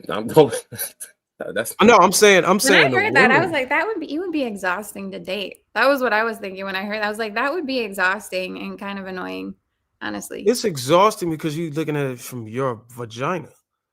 Having 30 guys pounding you out throughout the months versus a man, his testosterone being able to build up repetition. No, I mean, like, so trying to date a guy who's talking to 30 women, that would be exhausting for me. I would just be like, well, I would say the guy talking to 30 women, I would assume, and the guys can correct me, I would assume the guy is not trying to settle down with anybody. You know what? Here's an easier way to put it. Ari, would you say that it would be exhausting for you to receive cash outs from 30 different men every single day? I mean, no, if it doesn't come with any questions or conversation. That's how easy, that's how easy it is for us to have women. Like, to have that many women on standby, on whatever, it's not exhausting for us. I have a question. Yeah. It's exhausting for the pursuit. Like, it could be exhausting for that, but once you got them on a roster, it's not that exhausting. See, the women are getting emotionally involved. That's what they're. I think that's why they keep. Wait, hold on. No, hold on. I got the perfect example. It's a white girl right now that is doing porn. She has been going from state to state, lining up 200 men or more to come in and have sex with her and leave. They got shiesty masks on. They ranging from 18 to 65. They are just showing up to have sex with this woman and leave. Can you imagine a man saying, "Hey, women, I'm gonna be in town. Can 200 women come have sex with me?" Do you think that's gonna happen? Honestly, ladies, do y'all think that that's not going to happen? It's a joint that had 1,000. It's a joint that had 1,000. No, but and they stood in line, holding their dicks, waiting for their turn. I don't want to go after that. Never mind. Somebody else could talk. I don't think a man will probably burn out. Maybe after several girls. I don't think he's gonna make it to 200 girls. Period. Nah. All right. So yeah, the main part about it is females have to understand you can't look at it from the same lens, right? Because females, you probably won't give your body to every single guy, right? Because you have to have some type of connection to him. Most normal women have to have some type of emotional connection to him. Men don't. We can easily do that. I said it before and I say it again. Most men can actually smash a woman they hate or have no feeling towards nothing. It just think of us as sexual sociopaths. That's just how it can go if you want to prowl. Notice this, y'all. Notice something. Work, though, like if all the women are not supposed to sleep with people, you know, who are you sleeping with then? But notice something, y'all. Y'all see, again, I think questions are extremely important when you hear stuff that you've never heard before. Notice, I didn't tell guys to entertain 30 to 40 women. I said how you should date. And I would never advise a girl to go to a man's house on the first date or let a man come to her house on the first date. But because I am who I am, I know how to make women feel comfortable. I know how to establish a safe environment. I know how to get women to do that, to acquiesce. Now, does that mean every woman's going to do it? Absolutely not. But that's why the park is an option. And I'm okay with 100% of the women saying, "Oh, no, I don't want to come to your house. I don't want you to come to my house. Let's go to the park." Cool. I'm 100% cool with that. Y'all also didn't ask, how were you able to entertain all these women? What exactly does the entertainment look like? And it's just, I did ask that though, didn't you? Hey, just so you know, Will, like it still go down in the park too. You know that, right? I know. Okay. I know. I mean, I asked that question, Will. I don't think they know that. I asked what was the question? What was your question, Ari? You said something earlier before Will went on. Well, I was just wondering. So, like, how does the math work on that though? Like, if men sleep with a bunch of people with no emotional connection, who are they sleeping with? If women have to have the emotional connection, women don't have to have an emotional connection. That's the lie everybody keep telling on these platforms. We didn't. So we said it may be exhausting for you to have an emotional connection with 30 guys, but if you're sleeping with a guy if the women are sleeping with one guy who's sleeping with 30 women, they can emotionally connect with that one guy. Can we keep it real? Have we forgotten that the Maury Povich show existed, where women will blood test 7 men and none of them are the father to her children? Let's stop. We forgot about that. I feel like that was fake though, don't you? Okay, I mean, no, it's real. I heard. You don't want to live in reality. You know somebody that was on there? No. Will was on there, right? Were you on there? I know a couple people that was on there. The one who had the swing, the lady who had the twins, the white guy and the black guy, and they was paternal twins, and they was different ways. Yeah, no, that shit I can see that nigga. I can see that nigga Will right now. Let me ask some of that is fake. That and DNA test came back definitely exaggerated, and I say that because I was backstage. I wasn't on the stage. I went there as an audience member, but when we were waiting, don't lie. We saw them priming the guests. Work production on some of those shows. Them tests is definitely real. Not the test. I'm talking about how they hype it up and prime the guest and make them. I mean, yeah, they might. Some of them come with fake stories and all that shit. Take the Maury Povich show out the question. We got women in our families that don't know who the baby daddies are. Damn. I mean, y'all do too. Yeah, I got an auntie that's like that. Now, I told myself, I said, you know, Will, you know, take it easy tonight. You know, you got your guys up there. We got Marcus, we got Sweeney, we got Trev, we got Bruiser. You could be, you know, them softies ain't around. You could be real. Y'all trying to muzzle me too? I'm telling the truth. Ladies, are y'all legitimately saying y'all don't know women who are loose booty who could just do the day they meet guys? Yeah, no, I know. So this was I ran into hundreds of them. What are you talking about? We know that they exist. I don't think any of us are saying exist. that. I don't think you us women smacked out some of them, ain't it? Right? Yeah, this was my point. Hold on. Hold on, y'all. Hold on. I think Callie was trying to get in there. Go ahead, Callie. I was gonna say I don't think us women are saying that. I think that, and it reverts back to my conversations when we ask, don't you get like drained? Because at the end of the day, to sit there and have to message someone, it takes effort. Even a simple message takes effort. A simple, hey, do you want to go hang out with them? Driving to that location, it's still even going to take. ChatGPT. Yeah, I mean that's it. It is what it is. But like, okay, so let's go to the next thing then. If you know that women get emotionally involved when they sleep with men, right? Would you say that majority of men are being honest about their intentions when they're sleeping with this woman, or are they leading them on just to get that? Majority of men. Hold on, wait. So to answer your question, Callie, no, a lot of men aren't upfront and honest. That doesn't make it emotionally draining on us. It makes it emotionally draining on the woman we lying to. Yeah. But can it create a situation that becomes you can tell one woman, yeah, you can tell 5 women the same lie. Potentially, yes, but for the most part, most guys are probably just cut that chick off. If she get on his nerve enough, he's just gonna say, all right, well. They always spin the block. It only but even if you think about it though, even y'all gotta look at it from the man's perspective. That shit doesn't bother us. We either cut you off, or even if we do, or until it does. But even if it does, we just cut you off. And if we don't cut you off, and if we spin the block, that means we really don't give a shit about your mouth. Your mouth don't hurt us. That's as we know, women can be emotionally unstable, and you dealing with these multiple different women all at the same time. You having sex with all of them.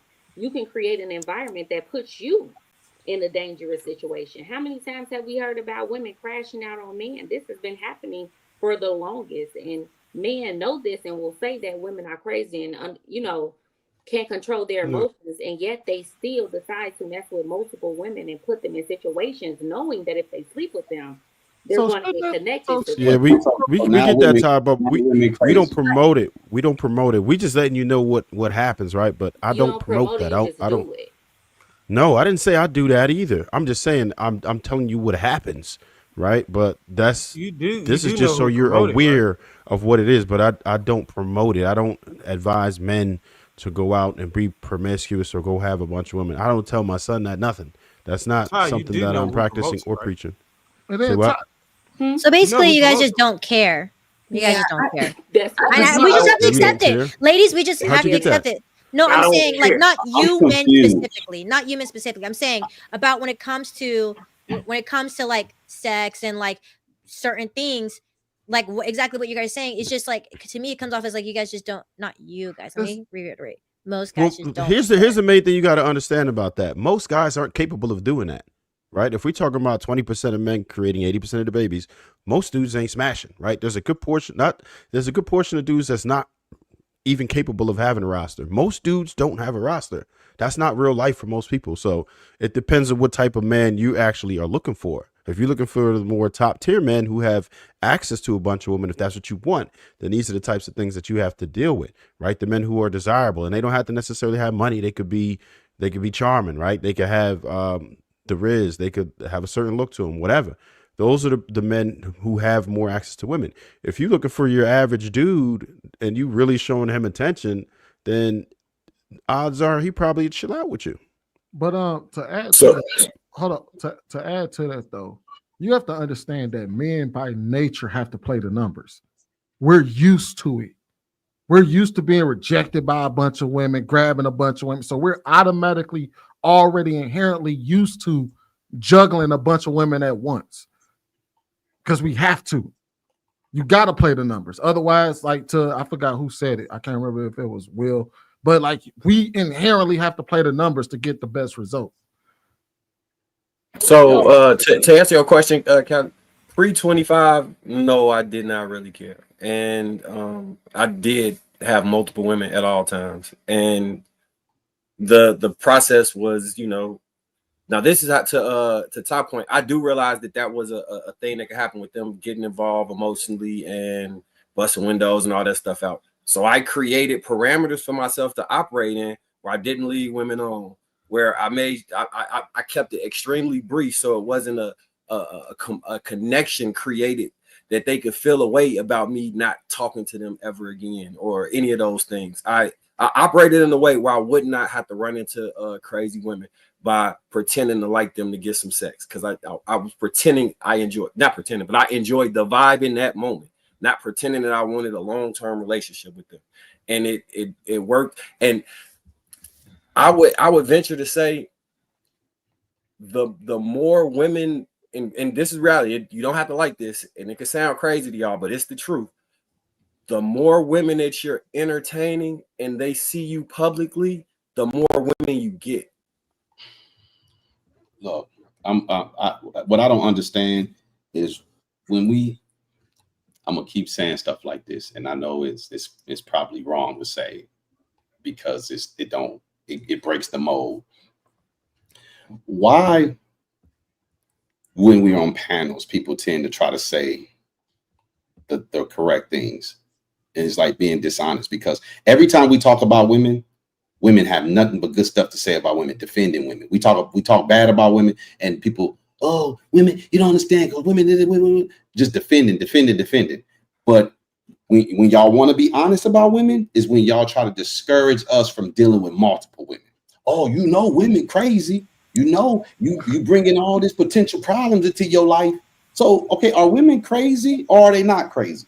No, I didn't want to give off that perception. It's just that this is the first time I'm hearing anything like this, which is why, if you've noticed, all of the time that I've spoken, it's majority been just questions rather than factual statements. Crazy? Are women crazy? I'm the one that's not the first time I've heard.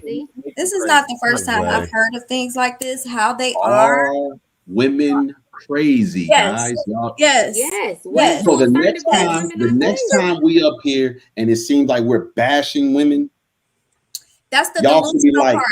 That's the delusional part you guys are talking about, where we should have good discernment and we should be trying to weed out them as well, because we know they are like this. No, I'm talking about something. We know they're gonna date however many they have on their roster. So if we can pick up things. We have intuition. Women have great intuition. Yeah, but I'm talking about something totally like unrelated right now. I'm saying the next time there's a panel of men and they're talking what appears to be reckless about women, y'all should stop defending it if y'all believe women are crazy. Who is y'all, Will? First of all. Oh, come on. Oh, shit. No, Ty don't do that. I don't feel like all women. I'm not talking about the four of you per se. I'm saying y'all know y'all hear women come to the defense of women all the time. Mm-hmm. Whenever we're talking about women who check women when they come to the defense and they know that they're wrong. So I don't know. What you're saying. Are you not seeing the world through the same lens as I see the world? Like where all these women we get into these arguments, men and women. All we can do is, when we have platforms like this, is to call out the women that do that. I can't control a woman I don't know from wherever. All I can do is impact the circle that I have around me. Right, and also, you're not. Go ahead, sorry. But I disagree with your point. And it didn't just come out, yes, women are crazy. It was like I had to ask the question 3 times. No, I don't. But I didn't really. I didn't get a chance to answer. I don't think all women are crazy. I think that people have the ability to get crazy. I don't think that every single woman is crazy. They have the ability to get crazy just as much as men do. But I don't think that all women are crazy. I think that when it's 2 different groups, right? When you're talking to, I'm sure the lady that you guys showed on the other panel, right? She reacted completely differently than all of the ladies on here. Yes, we may not have agreed with what you gentlemen have said, but not one time did we combat you on what it was that was said. We future asked questions. So the reactions you're going to get from this panel with these ladies are going to be different than the reactions you might get from another lady that might fit that stereotype. Yeah, no, I understand that. And all I'm saying is this: when women, when they talk, like, because when we have these conversations, right? These are the battle of the sexes conversations that we be having, right? And when guys are talking about women are just like guard up defense mode, right? And it's just like, oh, it's always something a guy did to make a woman do something heinous. It's never the woman is just a bad person or unhinged, right? And then the reverse is also true. They still are be delusional, right? So when guys are always considered controlling and abusive, like every time a woman breaks up with a guy, she's like, oh, he was controlling, he was abusive. But yet those women will still go talk to other men. Don't y'all think that if a man broke up with you and he's controlling and abusive, just because the relationship is over, it's not over in his eyes? So if you're with another guy, wouldn't you be afraid to go deal with somebody else for fear of him overreacting or doing something crazy? But they prove time and time again that This man sounds so personal. Like it's a situation that you've been through or something. Because I get what you're saying though, Will. I mean, I understand what you're saying. For you guys, it feels like every time you guys share an experience or every time you guys share something of what the majority that you guys feel men experience, women always have to be on the back end saying something. But then when it comes to what women do, you feel that we don't hold each other accountable. I get what you're saying. And I think that, at the end of the day, my question to you would be, when you guys are having these discussions, how would you guys like us to respond? Honestly, like if you're saying, like you said, do you think all women are crazy? And I'm like, no, I just think they could have the possibility of getting crazy. But what kind of reaction are you looking for when you guys are saying? Because sometimes men go on panels and say some heinous stuff, and I'm like, yo, like that's not everybody. But I digress. How would you say? What is the most heinous thing? What is the most heinous thing you heard men come on a panel and say about women in general? That women are not. I've literally heard someone say that women are nothing but CUM buckets, and that it's better to just not even deal with it altogether and be a passport bro and go and just have multiple women. I've heard that American women are horrible women, that we're not up to par to what the expectation is. Today's women are just basically nasty. I've heard a lot of crazy stuff, especially geared towards Black women mostly. All right, so if I could paraphrase that for a little bit, right? Because I know you said cum buckets, but do you mean when they say that women are just for pumping and dumping? Really, Sweeney, you needed to do that. Yeah, because I need to make sure that so I can make sure I understand, because I don't think they necessarily saying that they come dumpsters, at least not that vulgarly. No, they saying it. Yeah. So listen, Craig, I heard you say that men can, get women crazy or whatever, but crazy isn't a type of thing that like comes and goes. Certain things that could trigger it, right? Let's just say you're asthmatic, and then I take you into the room with like cats and dust. You're probably gonna be like, what the hell? But you were always asthmatic, right? There's no woman who could make me crazy, right? There's women that could make me leave, right? Or say to hell with you, but no one can make me crazy. You have to be inherently crazy already. So that's the point when even what we're saying. So it's almost like this pushback, like when Will said, are women crazy? It's saying, well, you're still putting the onus on men by saying men can get them to the point where they're crazy, whereas that's not how it really go. So I disagree with both y'all point on that, because I think that it's 100% on us when we make them crazy, because if it's back to the like disrespect conversation. If you're a respectful person and someone comes and disrespects you, did they make you disrespectful when you respond? It's a cause and effect relationship that occurs. And when I was talking about all of the women I was sleeping with when I was younger, I avoided the crazy scenarios because I understood the parameters that turned them crazy. I could understand how the experience men have could be that all women are crazy, but they also may not understand how to avoid the traps that put you in that box. And one of those traps is lying. If you consistently lying and pump faking, then you can turn somebody crazy, because they turn around and say, damn, I gave him sex thinking it was going to be something, and he pretended like he wanted a relationship or pretended like he liked me. And then once he hit, then he started acting how he really felt about me. Mm-hmm. That's gonna create a problem in somebody. No, we're not suggesting that men do that. Hold on. You comparing an action to a condition. That's a bad example. You can't That's two different things. You saying Rev, I feel like I'm the one that said that women were crazy. And when I said that, I meant, and I even prefixed it by saying that women are emotional creatures, and everybody says this, everybody knows it. We are the emotional ones. We don't always think logically, and when you're younger, especially not as mature, you don't know as much about yourself. You have sex with someone, you're connected to them. You guys even said that. Everyone agreed that a woman gets an emotional connection when she sleeps with a man. So then if after that he starts changing up on her, he never really liked her, he's not interested in her, but then maybe he comes back and forth just to have sex with her, of course she's going to react. She's going to act to you what seems crazy. But what all that happened is that you got her emotions involved with this. And now she feels some type of way. She's hurt. So she's going to lash out in a way to show you that she is hurt. Well, go ahead. I know you want to go. Hey, so again. Look, shout out to my man Ilkan Ali. We had a discussion about something I'm not supposed to do, but I'm about to do it right now. Look, why? Who cares that her feelings are involved and she got played? Who cares? Should nobody care? Because at the end of the day, it's survival of the fittest out here. And because you women don't know how to properly vet a man, you are in the midst. Like, watch this. I'm gonna ask the question. What I'm not supposed to do is ask you a question right now, Miss Ty. But I'm gonna ask you a question. I'm gonna go against my better judgment right now and ask the question anyway. What happens for that woman to be hurt? Like, what takes place? What's the interaction between the guy and the girl for her to then have her feelings to the point where she can be hurt? What happens? They have sex. They have sex. Right. And I now, agree that wait. Also on her. Should a woman, let me ask you this. Should a woman properly vet a man before she have sex with him? Yes, a woman should. Most girls do not. So there ain't no difference between a woman and a... Yes, it is. It's the mental maturity.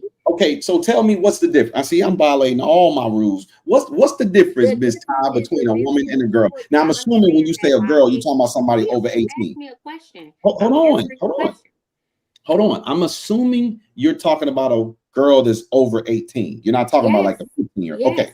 Please tell me the difference. Mentally. In age, technically, yes, they are grown. After 18, legally, you're supposed to be grown. Maybe really after 21, because that's when you could drink.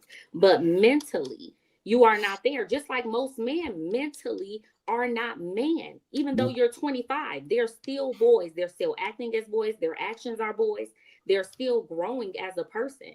So when that you say girl mentally, is not like that. And I'm not saying that it's the man's fault either. That now it's all on him. They both play a role in this. Yes, they do. Only she plays a role. How does only she play a role if you're actively going after these women? I'm about to tell you. He is not. Okay, watch this. If I was interested in you, and you thought maybe you might be interested in me, but I know I'm interested in you, and I take you out on a date, and I want to impress upon you that I'm serious about getting to know you. And I take you on the town, right? I say, hey, I got a big day planned for us. I want to go do an event. I want to go do lunch. And then after lunch, I want to take you to this exhibit.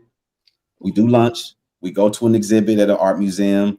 We hang out. I don't drink, but let's just say I'm a drinker, right? We have some wine at the exhibit. And then after the exhibit, I'll be like, hey, but before we wrap this up, I do have tickets to the Celtics game or the Hawks game or the Bulls game or whatever city you're in, right? And I want you to come to the game with me. Are you going to accept those tickets? You're going to go to the lunch, the exhibit, and then go to the game? Yeah, why not? That's the so watch this. Now, do you think I'm doing this for a woman I'm not fully invested in? No.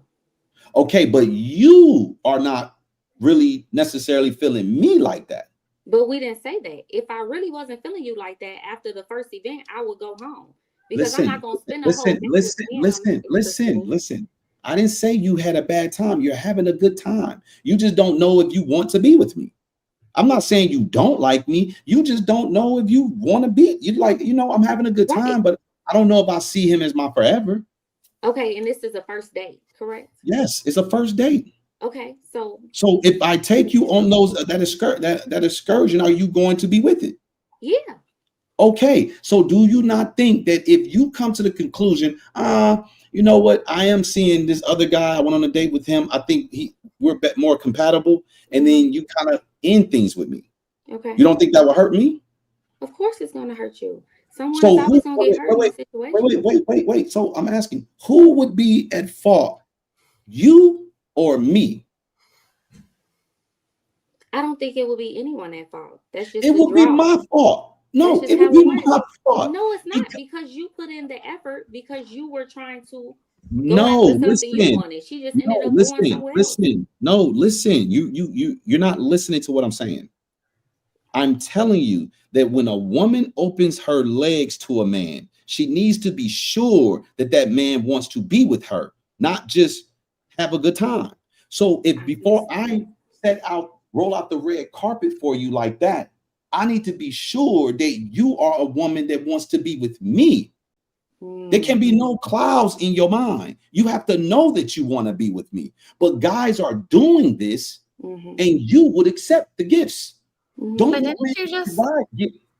didn't you say earlier though that you have to sleep with somebody before you know if you want to be with them? You ain't never heard me say that. Did somebody said that? You said that. Okay. Yeah, I think Marcus might have said that. Okay.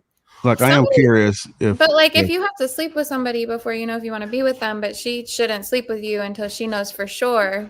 I'm just. Are you referring that to me or to Marcus? No, that was, I guess Marcus said that, but yeah. I didn't say that part. That was somebody else who said what you said. Would you be referring that to me? So you said that she should be certain that she wants to be with you before she sleeps with you. That's not Are what you I said. certain? That's not what I said. Isn't that? Listen to Ariel, let me see if I can land it for you. Okay. It was said. I'm not gonna say who it was, but I believe the reason why they said that is because the woman is being traumatized, or she's being hurt because the relationship doesn't continue after she give up the draws. That's what I'm hearing. So what they're saying is you need to make sure this man really wants to be with you before you give it up. And I have a question to back that up. So like, because one of the questions that I asked earlier, it was damn, I just let me share that. Oh yeah, it was like, how do you feel that most men will lie to you to like get into your pants and stuff like that? So like, how do you expect women to decipher? And I know there are certain things, but I want to hear it from a man, what you feel that women should do to decipher a man that's telling you what you want to hear just to sleep with you and keeps coming around for that, or someone that is actually interested in you. Don't give up. You can't. See, you ladies, it's you ladies are in the driver's seat. If you don't want to sleep with a man can't sleep with you. If you want a man to be a leader and you give him the space to lead, he will lead. And if you don't like his leadership, you can get off the train. But see, you guys are passenger drivers. Like, I am curious to see if Sweeney or Darwin agree with you. Like, do you guys agree with Will? On what he said, like on what part? What he just said right now. Like, as far as it's up to women to keep their legs closed, that the onus is not on the men necessarily. I agree that if a woman doesn't, if it's up to the woman whether or not, that's simple. You know what I'm saying? You don't want to get buzzed down, you keep your legs closed. And but that's not. I don't think that's a question Kelly was asking. I think she was asking, how do you discern? I'm about to how tell do you tell whether this guy's trying to finesse you? You can't use. Go ahead, Will. I was about to tell her. So hold on, Will. I was trying to spread the mic a little bit. I still want you to talk, but I was just trying to spread out a little bit. I think Marcus might not agree with you though, or he might not agree with all of it. But I ain't making all the point yet. But go ahead. I'll wrap it up at the end. What? Here's my thing, Kelly. You're not supposed to be able to discern. In these situations, this situation is not for you. This is a man's realm. a man is supposed to be going there, because if he do give it up, if a man does have sex, he's not gonna run around butt hurt saying, "Oh, I gave up my dick. I'm hurting. She don't want." That's why it's not for you. Unless you can come into this dating market and get bust down and take it on the chin that this guy don't want to continue with, then it's for you. But it's not for you. And you're complaining and saying that it's hurting you proves that you're not supposed to be out here using your own discernment. This is a masculine operation that you bought into, that feminism had told you to go ahead and insert yourself into. And now whenever you're getting treated like we're getting treated, because you got to understand, we've been giving our D up too, and the woman leaving us on red. We've been giving up our money and being left on red. We take it on the chin and we keep it moving. Y'all can't do that. This is not your place to operate in. So now when you come into this space, you got to take it like we take it. And the only reason why I asked that was because, like, I don't sleep with men. Like, it takes a while for me to, like, really trust someone, because I don't know. I just feel like I value myself a little bit more. I don't just, and I fall in love easily too. So I really try to be careful. But what I've noticed is that, like, a lot of times people will say, okay, well, close your legs. But it's like, when we do that, it's like we end up getting, like, I've been just getting ghosted. Like I just completely want to get to the point where I almost just want to give up on it entirely, because it's just like, I'd rather just stream or just do what I got to do and not even date or talk to anyone, because it's just, I'm doing exactly everything I'm supposed to be doing. And I'm always still finding myself like, what is the outcome you want? I do want to have someone that, like, you know, eventually get married and settle down and have kids one day. You know, eventually is the nuance. It's not enough. It's either you want to get married or you don't. You playing with fire when you come in there eventually. Well, I do want to get, let me clarify. I do want to get married. The goal is to get married and have kids and settle down and stuff. But it's just like, it gets to a point where it's just like, I just sit. I have no, just to clarify, I have no dating apps. I haven't been on a date in over a year. Well, no, what I'm saying is your goal is to get married. Yeah. And you're not getting married, right? Correct. That means the guys that you're attracting or the guys that you're connecting with, they don't see you as a suitable wife. And that's one thing that that's why I've been doing these panels a lot, because it's like, hearing from what you guys say and what, like, qualifies someone to be a suitable wife, I feel like I have that. And it's like, I don't give people the time of, like, if they start doing things, I'm paying attention to red flags. I'm not, like, including myself in certain things. You know, if I see something that is definitely a red flag, I'm like, nope, that's not healthy. I need to move forward. So I guess for me, it was just more of like, what I don't know, maybe I just need to pray more, or maybe. So, Bruce, you missed what she said. She said that when she said that she wasn't giving it up, that's when she started seeing dudes pretty much ghost her. So, can you answer her situation from that perspective? Well, that answers itself. If the guys are coming for sex, and you're saying no, and they're disappearing, I think all the women can vouch and say that they were coming for one thing. So the guys you were luring in were there for one thing, and when they couldn't get it, they ghost you. So my point still stands that the guys that you're attracting, the guys that you're surrounding yourself around, they do not see you as a wife.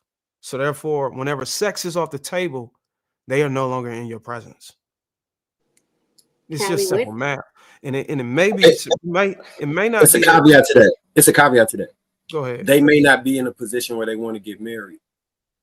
So it's women that I met that I've had one night stands that I don't see anything wrong with her being a wife. It's just I wasn't in that space in my life where I was looking for a wife at that point. So what do you think is the position to get married? How do you get yourself in a position to get married? When I was ready to get a marriage certificate, right? You say what? Come on, man. I'm just saying, if you wanted to marry Kelly, what would you say? What is a good excuse for you to say to her, look, man, I'm not in a position to get married? I could be out still playing the field, and I'm just like running through women, and I still think you like, so when I was outside, you made my point then. So your caveat was not only do they not see her as a suitable wife, they also don't. No, I'm not saying they don't see her not. I was saying that's one option. Your caveat is he don't see himself as a suitable husband. No, he's not. All right, so he's not ready for marriage. he's not ready for marriage. It ain't got shit to do with seeing himself as a suitable husband. It's at that point in his life, that's not what he's trying to do. So yeah, so you made my point. He's just there for sex. Right. He's just there for sex. He disappeared. He disappeared, right. And it's just hard for me because it's like I am a lot on social media. So it's like, I stream a lot. And so I typically don't go off of people that are my followers and my streams and stuff because they say heinous things. So like when I do meet someone, I try to give them the time of day. Like if I'm out and someone puts in effort to contact me or get to know me as a person, I do give them the time of day.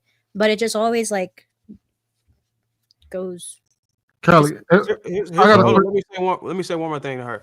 There's a huge percentage of this problem that I don't think you compensated for. Have you seen? I'm not going to even say today's dating market.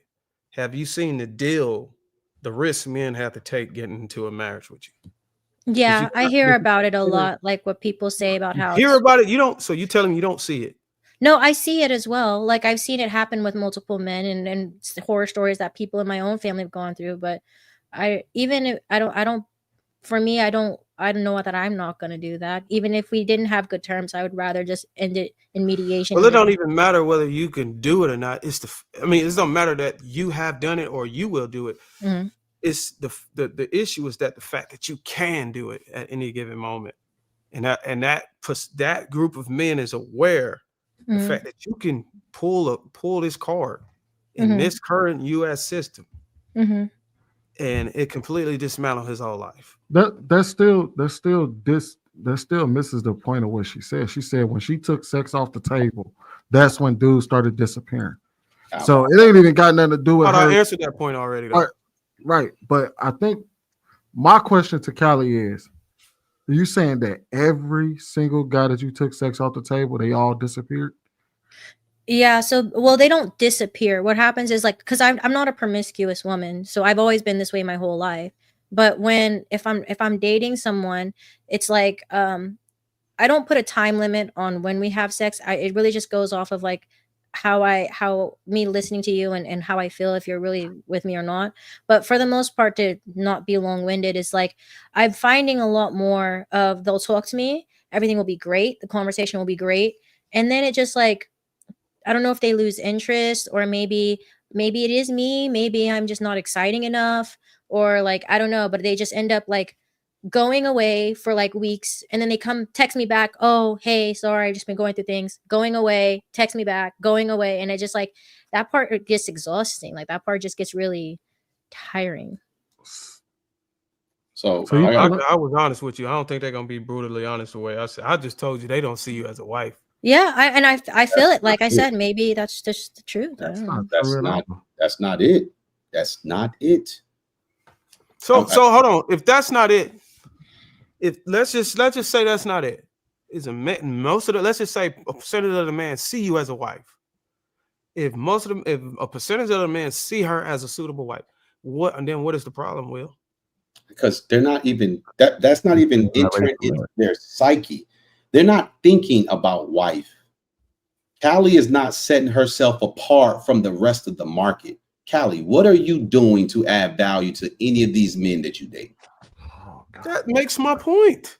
No, it doesn't make your Trev, point. are you listening, Trev? Because you be listening like a motherfucker. No, I don't. This made my point.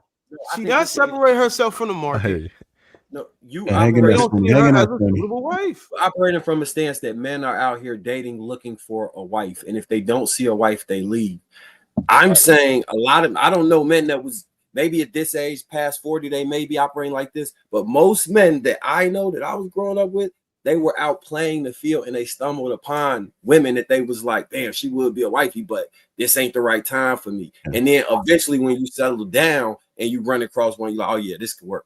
Like, or they look back at it and yeah, like, or they look back and be like, damn, now that I see all these women out here, he was a wife. No, she still wasn't a wife, JR. That's not. Well, I mean, that's to be determined. I mean, that's subjective to whomever. What I'm saying is that they really not focus on that shit. Yeah, guys use terms like wifey, right? It's just slang that they use, like, oh, that's wifey material. But guys don't know how to pick wives because guys don't know how to get women on their program. If you haven't submitted to a guy's program, how could you be wifey? Like, how could I, as a man, view you as a woman that I want to marry if you won't get on my program? Hey, Will, I want to ask you a question. Do you think a man has to have a program in order for a woman to submit? Yes. Because otherwise she has nothing to submit to. Callie could have stated that. I mean, that's important enough for her to be stated that these guys came to her, she got on their program, and whenever she took sex off the table, she's not on their program if she takes sex off the table. What man's program doesn't involve sex? A man who was intentionally trying to marry. No, it's because he's intentionally trying to marry her. But if his program includes sex and she takes sex off the table, which she has every right to do, he's saying, I'm good. Hold on, that's two different questions. You said what man, and now you're saying if his program is sex included. That's two different things. Listen, every man that I get what you're saying. You're about to say every man you know. No. If you're looking for the needle in the haystack of a man who's trying to abstain from sex until he's married, then you're going to be frustrated out here dating. Well, there's another part to it. There's if she says, "Hey, look, if we're going to be serious, I'm gonna break it down. I would rather us wait for marriage." He's not necessarily abstaining. He's just willing to do it for her because he look at her as a suitable wife. No, that would be a needle in the haystack type of man. She hasn't found him yet. Yeah, but it ain't about. They already complaining about how exhausting it is. Talking around her situation instead of talking about her situation. Trying to. Darwin, keep interjecting. I just told you to ask her. You could ask her if she was on the program and she never got to say nothing. There's two situations where a man will wait for your sex. Did you hear my question? I haven't been able to answer because you both were talking amongst yourselves. That's what I'm saying. I asked her a question. Give her a chance to answer it. All right, let's go ahead and get Callie, and then let's go to Sweeney and Trev. May I ask what the question is? Has any of the guys that you dealt with or you encountered, have you been able to get on their program? That's not the question. That wasn't the question. The question is, y'all just let me do my thing. Right? Well, you originally said. Can you guys originally said she wasn't on their program, or she wasn't. Okay, can y'all just let Will ask the question, let Callie respond, and then let's make sure we shut him. Let's get Sweeney. You got Trev, Ty, Von ain't said nothing. Ari ain't said nothing. So let's make sure we spread it around there. Come back around. Go ahead. Will ask her the question. When you're dating guys, what value do you bring to the guys in the dating phase? I try to reciprocate everything they do. So, like, if they're showing that they're interested in me, I'll make sure to reciprocate that. 9 times out of 10, I'm not waiting for them to text me. I'll text them. I'll ask what would you like to do? Where would you like to go? They don't always have to pay for the dates. I don't mind paying, switching it off or even paying for my portion if I have to, because money doesn't matter to me. I guess the value that I have to bring is just being peace and comfort and just showing them that I'm in it with good intentions and respect them and show them that I'm just as interested in them as they are interested in me when I'm getting to know someone and dating. Well, see, I could be wrong, but what I'm hearing is where the problem is. Most guys, when they're dating a girl, they're trying to figure out what puts a smile on her face. I hear you saying you reciprocate. Do you find out what it is that they need from you? And do you meet that need? Yeah, well, it's more of asking them what it is that they value in a woman. And I'm not going to, if their values differ from not mine, I'm not going to lie to them and try to make myself seem like I'm what their type is because I want to be with them. So I do definitely ask them questions as far as what it is they value, what it is they like, get to know them, who they are. So listen. So for the guys that have ghosted you, did you find out what their needs were? You met the need and they still ghosted you because you wouldn't have sex with them? Yeah, so basically it comes down to we would talk, everything's cool, we'd have a good time. There would be no issues. There would be no back and forth, no nothing. And then it would just be like they never really asked me for. Are you saying if they asked me for sex and then they ghosted me? No, I'm asking you, did you find out what they needed from you outside of sex. Oh no, I've never asked the man, what do you need from me? So I'll be honest. You're not adding value to them. And if you're not going to add value to them and you're not going to have sex with them, what is the point of sticking around? All right, hold tight. Let's get Swinny in there and Trev. Oh no, I want her to answer that one. I want her to answer that one. Okay, go ahead and answer that. That was a good question. I didn't know he was going there. If y'all let me cook. Man, just ask the damn question again, man. Baby. Too much. I asked, if you're not adding any value to them and sex is off the table, what would be the reason for them to stick around? I guess the reason why I asked that question is because I thought that when you ask someone what it is that you're looking for, the type of woman that you're looking for, and you know exactly what it is they're looking for in a woman, and you're doing what meets that criteria of what it is they're looking for in a woman, I assumed that that is what adds value to that person. I didn't know that I have to ask them, what is it you need from me for you to stay around? Okay, last question. That is essentially the same question. No, last question I asked. I mean, it's the same thing. I hear women say what you're saying all the time, but it's never any details. You don't have to go too deep into anything, but could you tell us anything? That's cool, but can you tell us anything that the man told you that he was looking for that you actually did and then he still ghosted you? Yeah, like he was like, oh, I'm looking for someone that's more understanding. Whereas like, oh, I'm busy all the time. I can't sit there and talk to you all day. That's fine. That's cool. Whatever. I'm looking for someone that, knows has a personality, likes to go out and have fun, someone I can enjoy my time with when we're out. Okay, cool. Like, yeah, I'm pretty chill. We can go have a great time. No worries about that. I'm looking for someone that I feel like will show interest in me. I'm always showing interest in these women, and I'm always feeling like I have to chase them, but I don't get that same energy when it comes to me. Like I always have to be the one. They say they always have to be the one to send text messages first, or they always have to be the one to be like, oh, let's go hang out, or they always have to be the one to initiate. So then I started stepping up, and like if I'm feeling you, I'll be like, hey, you want to go hang out? Or hey, do you want why don't you pick me up last time? Why don't I go pick you up and let's just have a spontaneous day? Like that's what they tell me. And then I'm like, okay, no problem. I don't mind giving that because it's nothing to me to do that. It doesn't make me feel any much. And maybe, to be honest, maybe I am thinking too hard on it or doing too much. And that's probably why. Or just like you said, maybe I just don't have any value. No, that's not. It's not that you don't have any value. It's you don't know how to vet men, because everything that I heard you say, all the examples was all surface level stuff. And the guys who were telling you they're putting in so much effort, they want women to pursue them too. Those dudes are red flags. These dudes ain't serious. Like if you learn how to vet men, then you won't. Right, but what I'm not making the point I'm making, Darwin, is that she is in complete control of men pursuing her harder, and she's also the one that's causing them to ghost her. It's her.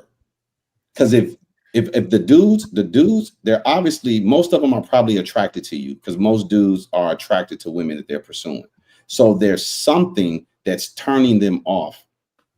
It's not necessarily that sex is not on the table, because there's plenty of guys that will wait for you if you just walked her through a series of questions where she told you she communicated with these guys, and they told her the value she can bring. She brought that value, and still she didn't. No, bro, that wasn't value to them. Y'all hold tight. Y'all hold tight for a second. She said though.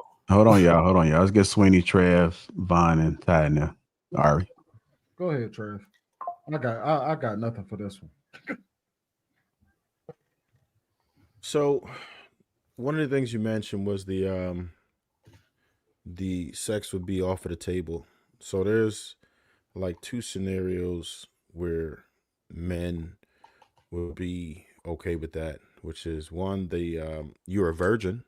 Men will wait for a virgin. If you're not a virgin, then men typically are not trying to they're not trying to really wait for that. Two,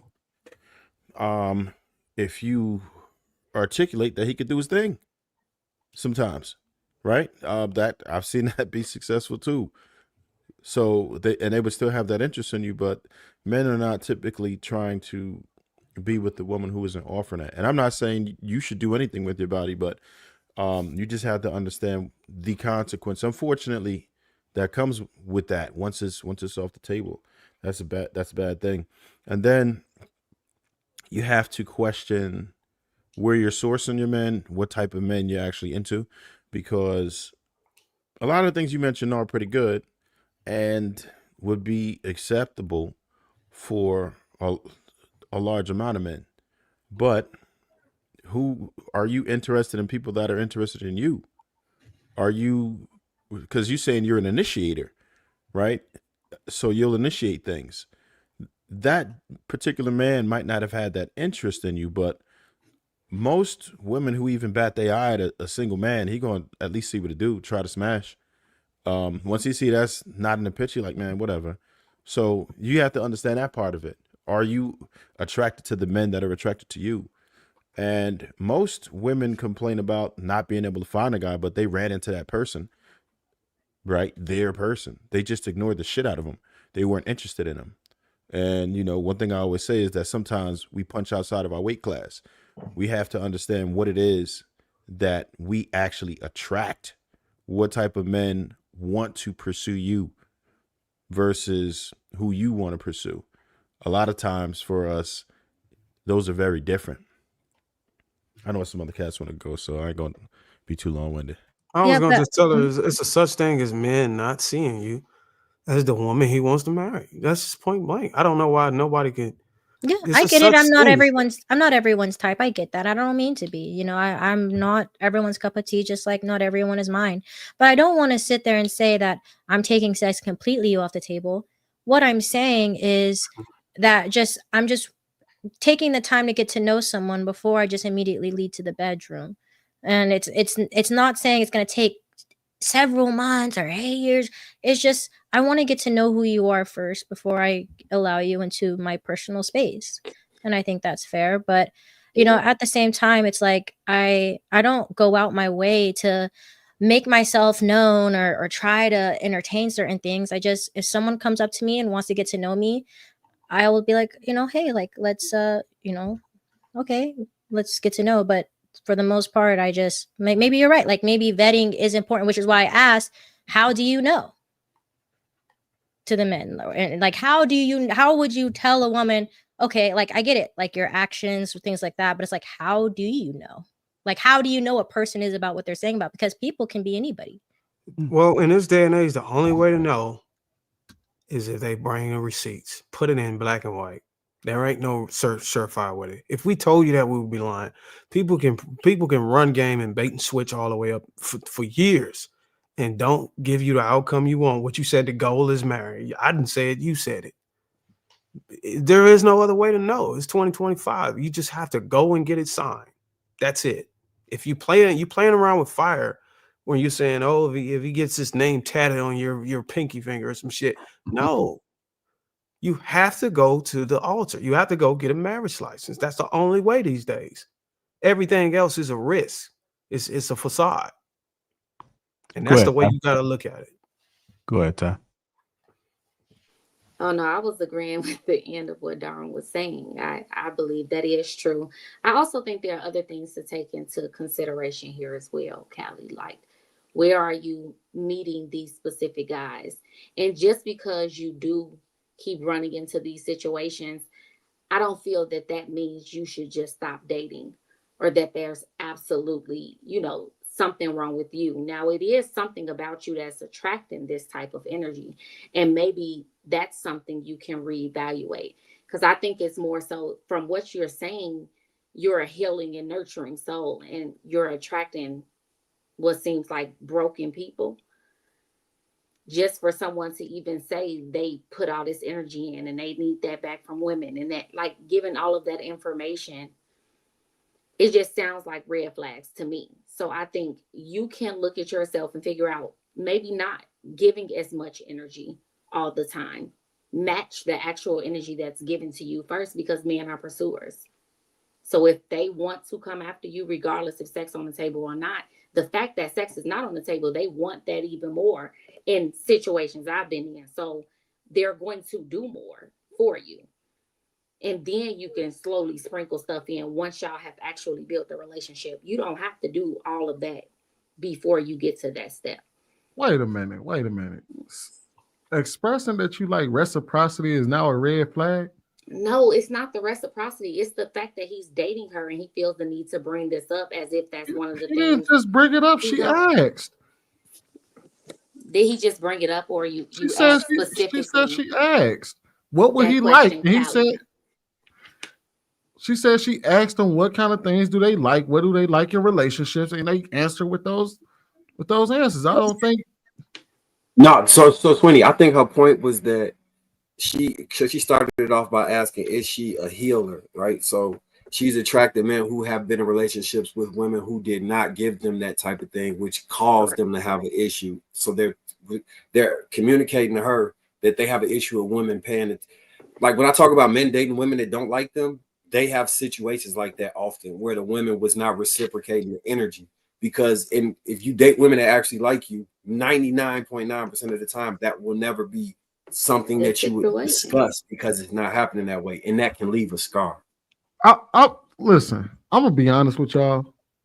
I don't think this woman, I don't think Callie has a problem where all 100% of these guys are running from her. And I caught everything she said. She said she didn't say she was waiting until marriage. She said when sex isn't immediately on the table, a bunch of dudes walk away. My question to her is, what about the ones that stuck around? They stick around, then we end up dating and becoming boyfriend and girlfriend. Are they the men that you wanted? What do you mean? Are they typically the men that you wanted? That I wanted? Yeah, I don't believe in leading someone on for the sake of, I just so desperate.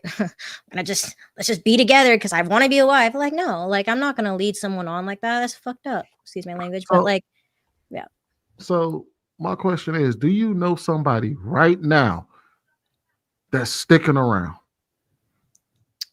Right now that's sticking around? Yes.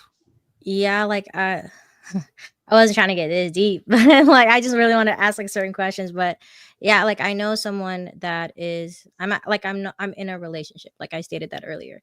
But it's just the conversation, like the conversation. God damn it, man. See, we done sat here and talked to this woman for the last hour.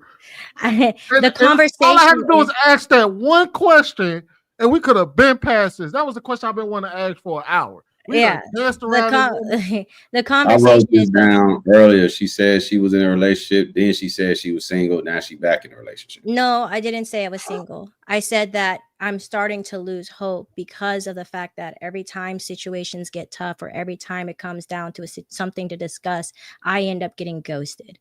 And the reason I said that was because I'm experiencing that. I'm experiencing going through something to where I'm in a conversation and the conversation never got heated. Nobody ever got disrespected. It was just a simple question. And I haven't gotten a response and it's been almost a week. So like, and this is supposed to be someone that I'm in a relationship with. So it's just, that's What's the question? The question was, when do you see this relationship moving a couple steps forward? You asked him that? You hit him with the what are we doing? No, it wasn't more so of what are we doing. It was more. No, it's not what are we, because I know that we are one. But it was more so of what are your intentions? Like what is it that you intend on? Because I felt what we doing. No. Like where do you see us in the future? Like what are you? Let me reiterate because I'm getting tripping around. What I'm trying to say is, where do you see us in your future? That's what I'm saying. I know we are together, but where do you see us? Like I said, it was more so because I just felt like I had there were certain things that were said that sparked a little bit of interest and sparked questions. And so I wanted to ask to get clarification. So I didn't assume, or I didn't immediately, like you guys say, get in your emotions, get upset and overthink something. How long y'all been together? 8 Boyfriend months. and girlfriend. 8 months. Yeah. Is it a black guy? The same thing. That is crazy. But once he ghosted me, we were no longer together. Are y'all abstaining or are y'all getting in there? We're in long distance. Oh shit. No, that didn't answer my question though. Get Are y'all out. staying in or are y'all getting in? I'm not getting in with anybody. I haven't had sexual intercourse with anybody. Not a damn Okay. It's been over a year. I was actually abstinent. Why won't y'all accept the fact that she's not adding any value to him? No, bro, because we don't fucking know that. We do know that. No, we don't. We don't know this dude. We don't know what she could be just adding the simple value of a motherfucker. He can talk to her at the end of the night. Like, okay, Sweeney. What woman wants a guy that's that hard pressed that he needs a woman who's in a different state to talk to him at night? She's with what dude is hard? I tell women all the time. You saying that, but obviously has a woman that's willing to talk to him in the middle of the night in long distance. So that's a moot point.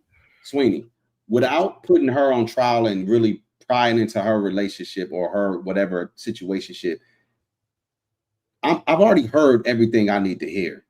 The first thing I heard that I sealed the deal for me is the fact that it wasn't the first thing, it was at the end, but long distance relationships.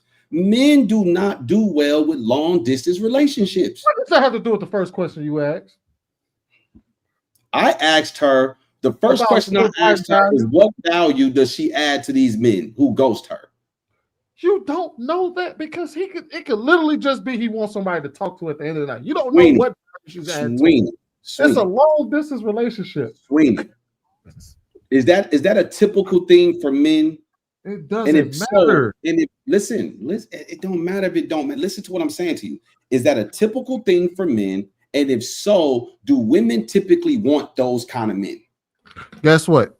It does not matter because it's typical for the person she's with, and she's the one that is with him. So for her particular situation, at a crossroad. Why would she be if everything was going hunky-dory, she wouldn't be at a crossroad. How are you at a crossroad with somebody who's in a different state? If everything is working now, you're adding value to him, he's getting what he needs.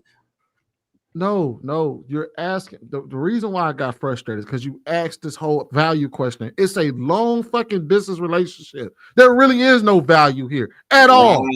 Right. So, Sweeney, it's not a relationship. Most likely, it's not a relationship to him, but it is one to her. So she's wrapped up in something that she should not even have engaged. And now it's 8 months in. You think she's invested 8 months in a guy that she doesn't like, forsaking other men? It's full conversations. Yeah, you know what? Like this ain't like she fucking. You know what? I could think of a couple reasons why he might have a delayed response, even aside from what we talked about. Logistically, that could be a major issue, right? Somebody got to move for it to go to any other level. That's a big decision. I wouldn't give an answer on that right away either, right? Like, you got to think about that. He has to change his life. He might be tethered to a job, a lease, family. So, did you discuss that part of it? Did you discuss that part of it? Did you say you were willing to go to him? No, she gotta go to him. She can't respect him if he come to her. You ain't let her answer that. Ask her that. I don't. You ain't let her answer. You ain't let her answer. I don't think she has the answer. She didn't even answer. She didn't even answer. Why y'all asking her? She don't. Callie, no disrespect to you. I don't mean to say Cardi B. Callie. I'm sorry. Callie is struggling in this department, gentlemen. If she had the answers, she wouldn't be in this situation. Understand? I asked a simple question. Why won't you let her answer the question? Callie, if you don't mind, would you just answer that? Did you discuss logistics and are you willing to go to where he's at? Mm-hmm. I said, hey, like, I don't want to put too much on you, but because we FaceTime all the time. So I was like, hey, like, I don't want to put too much on you, but I really do enjoy talking to you. I'm in a position where I'm going to be moving anyways. So one of the options was moving closer to you. We don't have to live in together. I can get my own place, but that way we can kind of really get to know each other more and really like have more physical. And he said that, he said that he doesn't know because he thinks that might be, he doesn't know if he wants me to go like out there, and then because it would be a lot for me to leave everything and stuff like that. So it was a whole thing. He got a girl. Leave him. He got a girl. He may be married. At that point right there, damn Band-Aid off. You know what I mean? He got a girl. Damn. I told you the brutal truth, Callie. I'm sorry to say that, but at that point, I mean, I'm listening to you guys. To go to him. You willing to go to him and all of that? Yeah, he might have another situation somewhere else. Hold on, y'all. I think Vaughn might want to say something. Go ahead, Vaughn. No, I actually agree with that. 8 months long distance, and yeah, I don't agree with that. You need to like cut that off immediately. That's why I say the discernment. If we don't have that, we can get a little delusional, and I don't think I will have what I have with this man. Hold on, wait. I got it real quick. Callie, what was the first thought that came to your mind when you said, "Hey, I'm willing to come out there. I'm willing to come. We ain't got to live together," and he gave you that response? What was the first thought that came to your mind? The first thought was like, "Damn, then what? Why not?" Like, and then everything else started flooding in, and then had to ground myself and be like, "Why am I even overthinking this? The person's telling me clear as day that me going out there is not something of priority." But the reason why I made it a part of this topic was because I wanted to understand your viewpoints and make sure that I wasn't maybe overthinking, or maybe just because I am young, getting in my emotions. I didn't know. So for me, it was more like, all right, well, like, I won't. Like, I mean, I'm not losing sleep over it at the end of the day. I know there's plenty of other people that I could see or whatever, but I don't know. For me, it was more of just like, all right, whatever.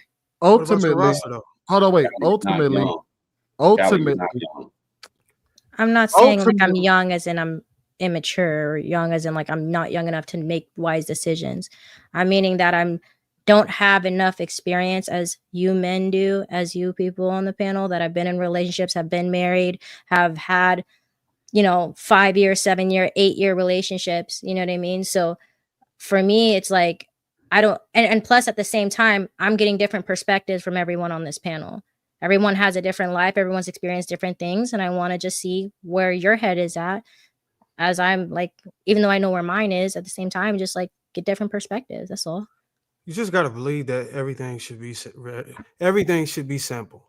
That's how you get away from all of the nuance and all of the, I don't know this and I don't know this. Just make your life simple. And if a guy if he's not trying to marry you and that's your outcome, then you're just not gonna get married. You just gotta embrace that. You can't be sitting here and saying, "Oh, what if I just wait?" or "What if I reciprocate?" No. If a guy wants to marry you, he gonna marry you. And I think M. White said it the best on his caveat. He may not be ready to get married. He's playing the field.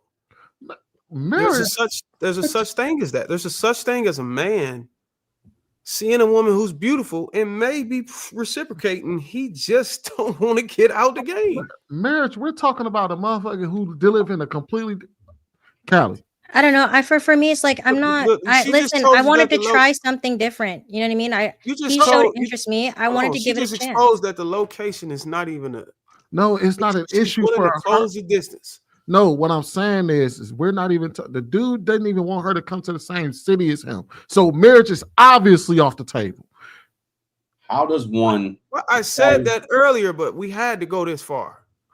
That's what I'm saying. And then when she exposed that she was willing to close the distance, that's when everybody said, "Okay, yeah, he don't see you as a wife." We didn't even know there was distance until like 5 minutes before that. Darwin, don't act like you knew all this before she gave us. I said this shit before. I said it before. What did you say? I said he did not see her as a wife. No, that has nothing to do with it. Whether he see her as a wife or not. She just went down a laundry list on how she was doing everything. She questioned him. They had communication where he gave her all the things that makes. She said, "Okay, how can I add value to your life? What do you see in a woman?" Those were her words. That wasn't necessarily to this guy. That was to the guys that she was being ghosted by. Callie, on a scale from 1 to 10, what? How serious were you taking this little 8-month thing? I was taking it 100% serious.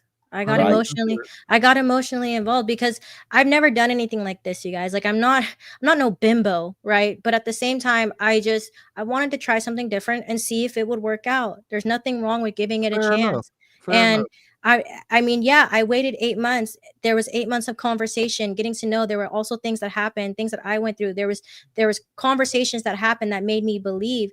But at the same time, it's like I understand once you tell me something like, oh, any type of uncertainty about closing distance, then I'm gonna be like, all right, well, I got my answer. You know what I mean? Like I'm not gonna cry about it. I'm not gonna sit here and be like, poor me. Right. You know, I'm gonna move on and do what I need to do. But the whole purpose of me trying that was really just to see, okay, can this work for me? Is this something that could lead to more, or does it not work?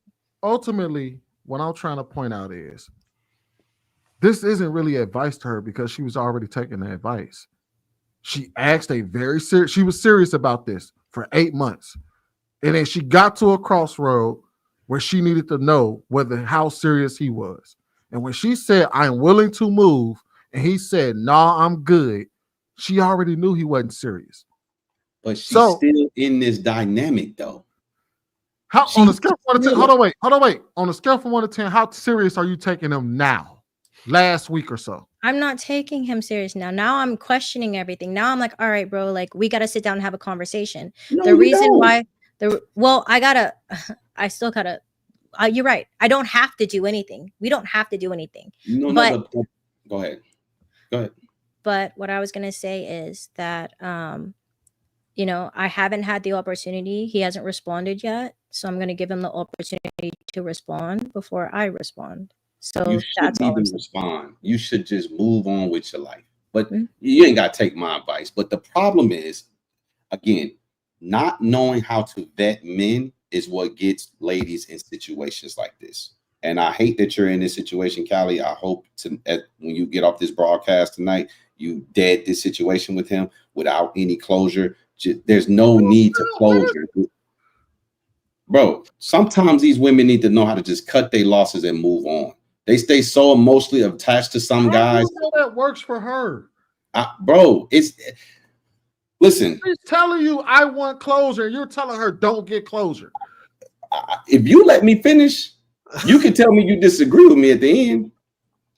I'm saying she's been on this emotional roller coaster for 8 months. No, she haven't. Okay, Callie.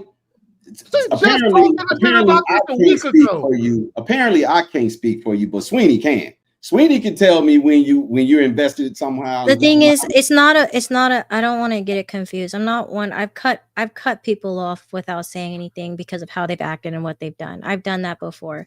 I just wanted to try a different approach because obviously, if I was single before I met him, what I was doing wasn't working. So I wanted to look within myself and try something different, maybe react a little differently, maybe not rush to just closing something off and try to see, is there something going on? So that is the reason why, and mind you, this just happened. It's not like this has been going on for 8 months and now it's like horrible and everything. For 8 months, we have been good. Nothing's happened up until this moment, which I mean, it's fine if you believe differently. But at this time, what sparked this conversation was this. So I'm just saying the reason why I even did this was because I just wanted to try something different. I wanted to give it a chance. I don't think there's one last question, and I'm not gonna ask you nothing else about this situation because it ain't my business. During this 8-month process that you was dealing with him, did you get what you needed during that time? You mean physically or like what do you mean? Just did you? That came to your mind. Yeah, answer that. During the 8-month journey, were you getting what you need throughout month 1? Did you get what you needed for month 1? During month 2, did you get what you needed? No, of course there was room for other things that I wanted that I wasn't able to get. No, so I don't want to lie and say 100% I was getting. I understand you weren't getting 100%. But what I'm saying, were you getting what you needed to stay on this ride? Of course, because I'm not, if I felt that I wasn't, I would have jumped off the ship a long time ago. Like, I understand I'm not an ugly person. I understand it's not hard for me to meet someone that's going to be attracted to me. I don't think I'm not that insecure. I know that I can meet someone that is either in my city or in the city that I plan on moving into that will treat me right. I had just, go ahead. And no, I'm done with saying it. I'm just saying Sweeney. And Sweeney, based on that answer she just gave, tells me that this is a wrong dating process. Because if a woman is getting what she needs from a man, that I don't know how far away he is, but he ain't close. Yeah. And almost a year of her life invested into something like this, that is a horrible vetting job, because at this point, the guy should be strongly considering her for his wife, as Darwin would say, if he was marriage minded. He's like, yo, ain't no man spending no 8 months with a woman that he just cannot see being his wife if he's marriage minded.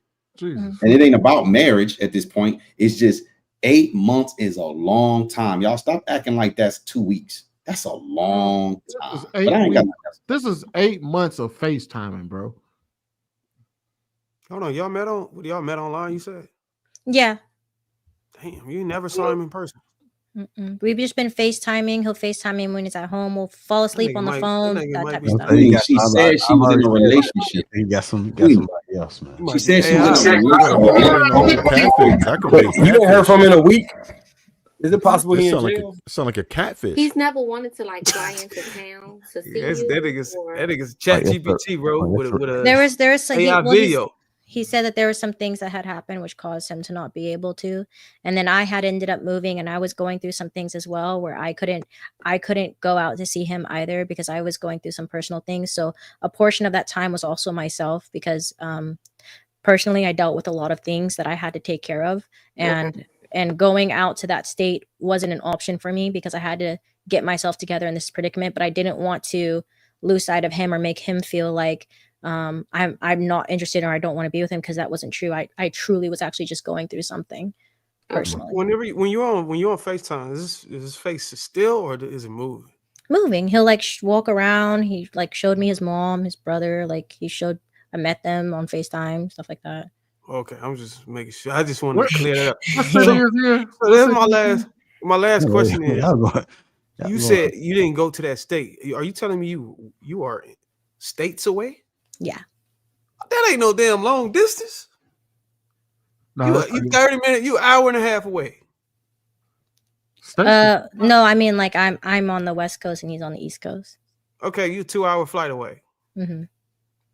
Oh man, that ain't don't want you flying a Rocket Airlines? Man, 2 hours. Y'all not. This is the thing. Understand this. Callie, do you have a problem? Hold on, wait. Callie, do you have a problem being single? No. You ain't got like when you alone at your crib, and at the end of the night after you done got off a long day at work, do you have an issue being single? No, I don't. I was single for 3 years before. So I don't mind taking the time that it takes to like do what I need to do because I do a lot of stuff. I work a lot. I work. Right. So the reason why I asked that question, Callie, is for a level of understanding I need to have. Having a motherfucker that you only got to FaceTime from time to time is a fucking walk in the park at that point. Yeah. It's not serious. Like I know that you heart, like in your heart, took it serious, but to like help, like for Will to understand and for me to understand, this is not a serious like case for you where you like your whole heart was in it and you about to break down and cry tomorrow. This is something like this isn't like when we talk about, oh man, she wasted 8 months of her life. She was single to 3 years before that. Having a motherfucker to talk to every night is a walk in the park at that point. In comparison to her being single. So basically, you're saying she was already conditioned for the. She was already conditioned for a situation where she could just, all right, I'm about to FaceTime this guy. Hey, I like you. Yeah, I like you too. Here's my mom. Oh, that's nice. And then she get off the phone, go to work, come back, smiles all on her face. So I get to talk to my dude again on FaceTime. This shit was a walk in the park. If she loses him tomorrow, she's not gonna lose sleep over this. That's crazy work. You met his mama before you met him? No, well, no, like it was like he was in the thing and he was like, say hi to my mom, and then he was like, say hi to my brother and my nephew. You met this man family and this man. That is crazy. Y'all just got a FaceTime marriage. So you on house arrest? This is like being on, like she was basically treating this motherfucker like one of them goddamn virtual sex hotline shit, motherfucker. Like You know, Mo. Hey, Legs. y'all had phone sex. Then. Wait, why are we saying all this on the Exactly. We know it. Hey, come on, man. I'm not about to say it. This shit wasn't serious. Did you see his whole body? Yeah. Did you see? Oh, okay. Sweeney, how you gonna say what was serious and what wasn't serious? This shit was not. Hold on. Did you see his whole body? Yeah, I wasn't in the wheelchair. That man may not No, have it no wasn't. leg. It wasn't anything crazy. It literally No, like this was no, Callie. Hold on. Was the walls like brick and cream? No.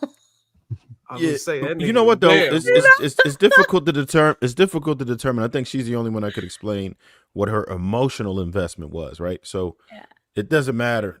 That's all relative. We could say, oh, well, whatever. That wasn't really nothing, but we don't know what was on her mind. We don't know what future plans that she was thinking. Like she was obviously thinking of, all right, we about to like make this happen. I'm gonna be closer. We're gonna eventually be married and all that. So we can't say how she actually felt about it versus how we would have handled the situation, right? That is absolutely relative. We can't think for her and say that it wasn't serious. You can't determine how much somebody loves someone based on another person's circumstances or how this man actually made her feel or what he actually said to her. Once you start introducing family and all of that shit, it's kind of like, all right, you setting up for something, because most of us never let the hoes, meet the parents. That's just not what it do. Y'all just told this woman this nigga got a whole nother chick at the crib. It's possible. And Very me possible. And me Very said, possible. I can look at this. That's the reason why I asked her the question that I asked her, is because I'm like, let me figure out, and she even said it. She said, if this doesn't work out, I won't lose sleep over. That's what let me know.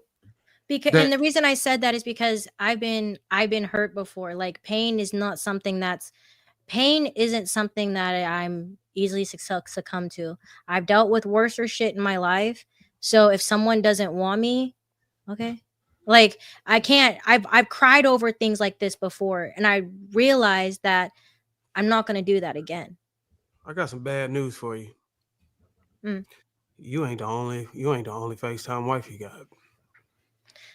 Move on, man. This is turning to hate. Like, move on to the next. I'm gonna be honest with you, bro. If the dude moving like this, Let me get to this. About that man's scenario. All those thoughts already.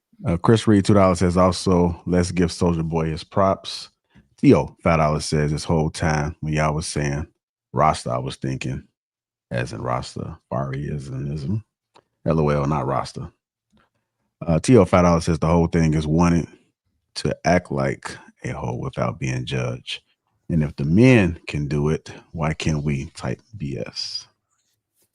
The male feminist says, do men on the panel dislike men having rosters? I think I read that one already. Mills 36, $2 says, peace, y'all, for having 4 ladies looking fine tonight.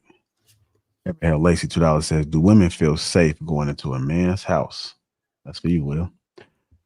It all depends on if you're able to talk them into it, right? Mills 36, $2 says, here in Philly, you just need loud and 2 for $20. Simple. Abraham Lacey, $2 says, Chili's, triple dipper appetizers. My mere thoughts, 999 says, she's not coming over. You should expect to spend at least $100 on a date. That's just the basic cost of dating, in my opinion. Yeah, dating can be expensive, man.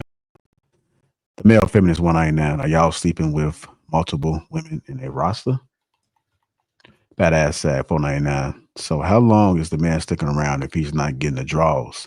Y'all want to smash, but don't want loose women. Make it make sense. Sag again 499 says, if your man on the panel in a relationship, how long was it be forever our women gave up the draws? How long this wait? Yeah. drunk. T$5 says, Will, what percentage of men are capable of having program? A program. God. Bernell Jackson 199 says, the problem is nobody meets organically anymore. CJ 199, something is off about Darwin and he's a coach. Shaking my head. Mr. Fuggy Ninja folks 999, the answer is have men that care about you, they care about you, do the vetting. Care about you, do the vetting. CJ 199, can you get smarter men on the panel? Key Will. Can A $2 says he's in a relationship or he's married. Move on. Tommy M.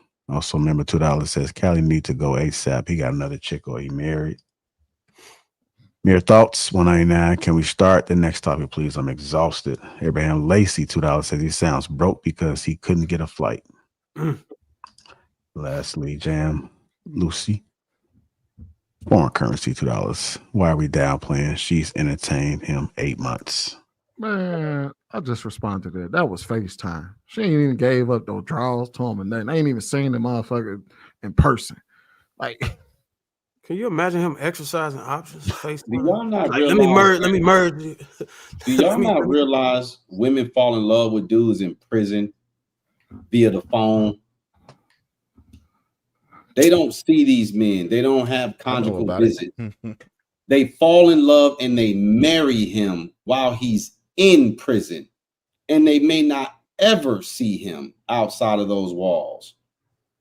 And y'all are sitting here acting like a woman spending 8 months via FaceTime is not a problem. That is a problem, but y'all don't see it that way. So I'm gonna shut up. Well, I think you contradicted yourself, because you just said a long distance relationship where two people don't see each other can work, and you use prison to back it up. I didn't say it can work. I say I advise against it. I advise against it emphatically 1,000%. Do not date long distance.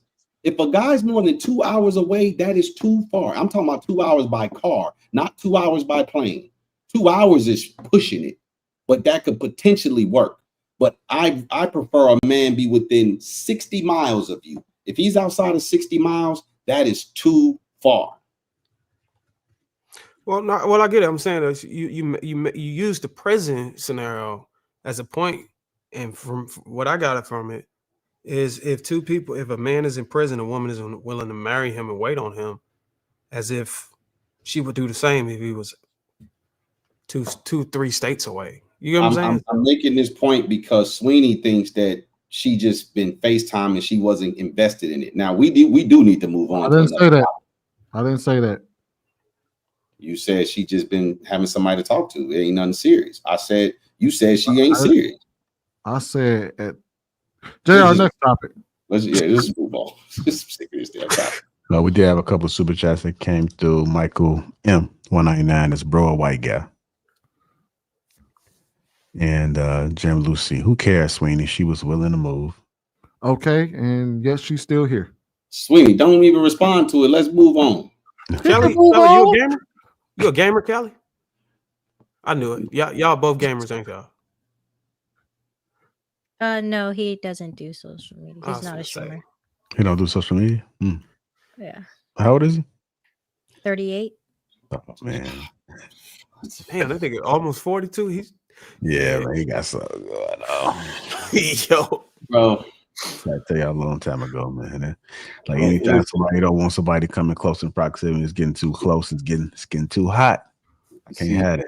I can appreciate Kelly asking all the questions though. Because you asked that question, JR, it just brings the point right back. If a woman properly knew how to vet, there's no way in hell she would be with a 38-year-old man in this situation.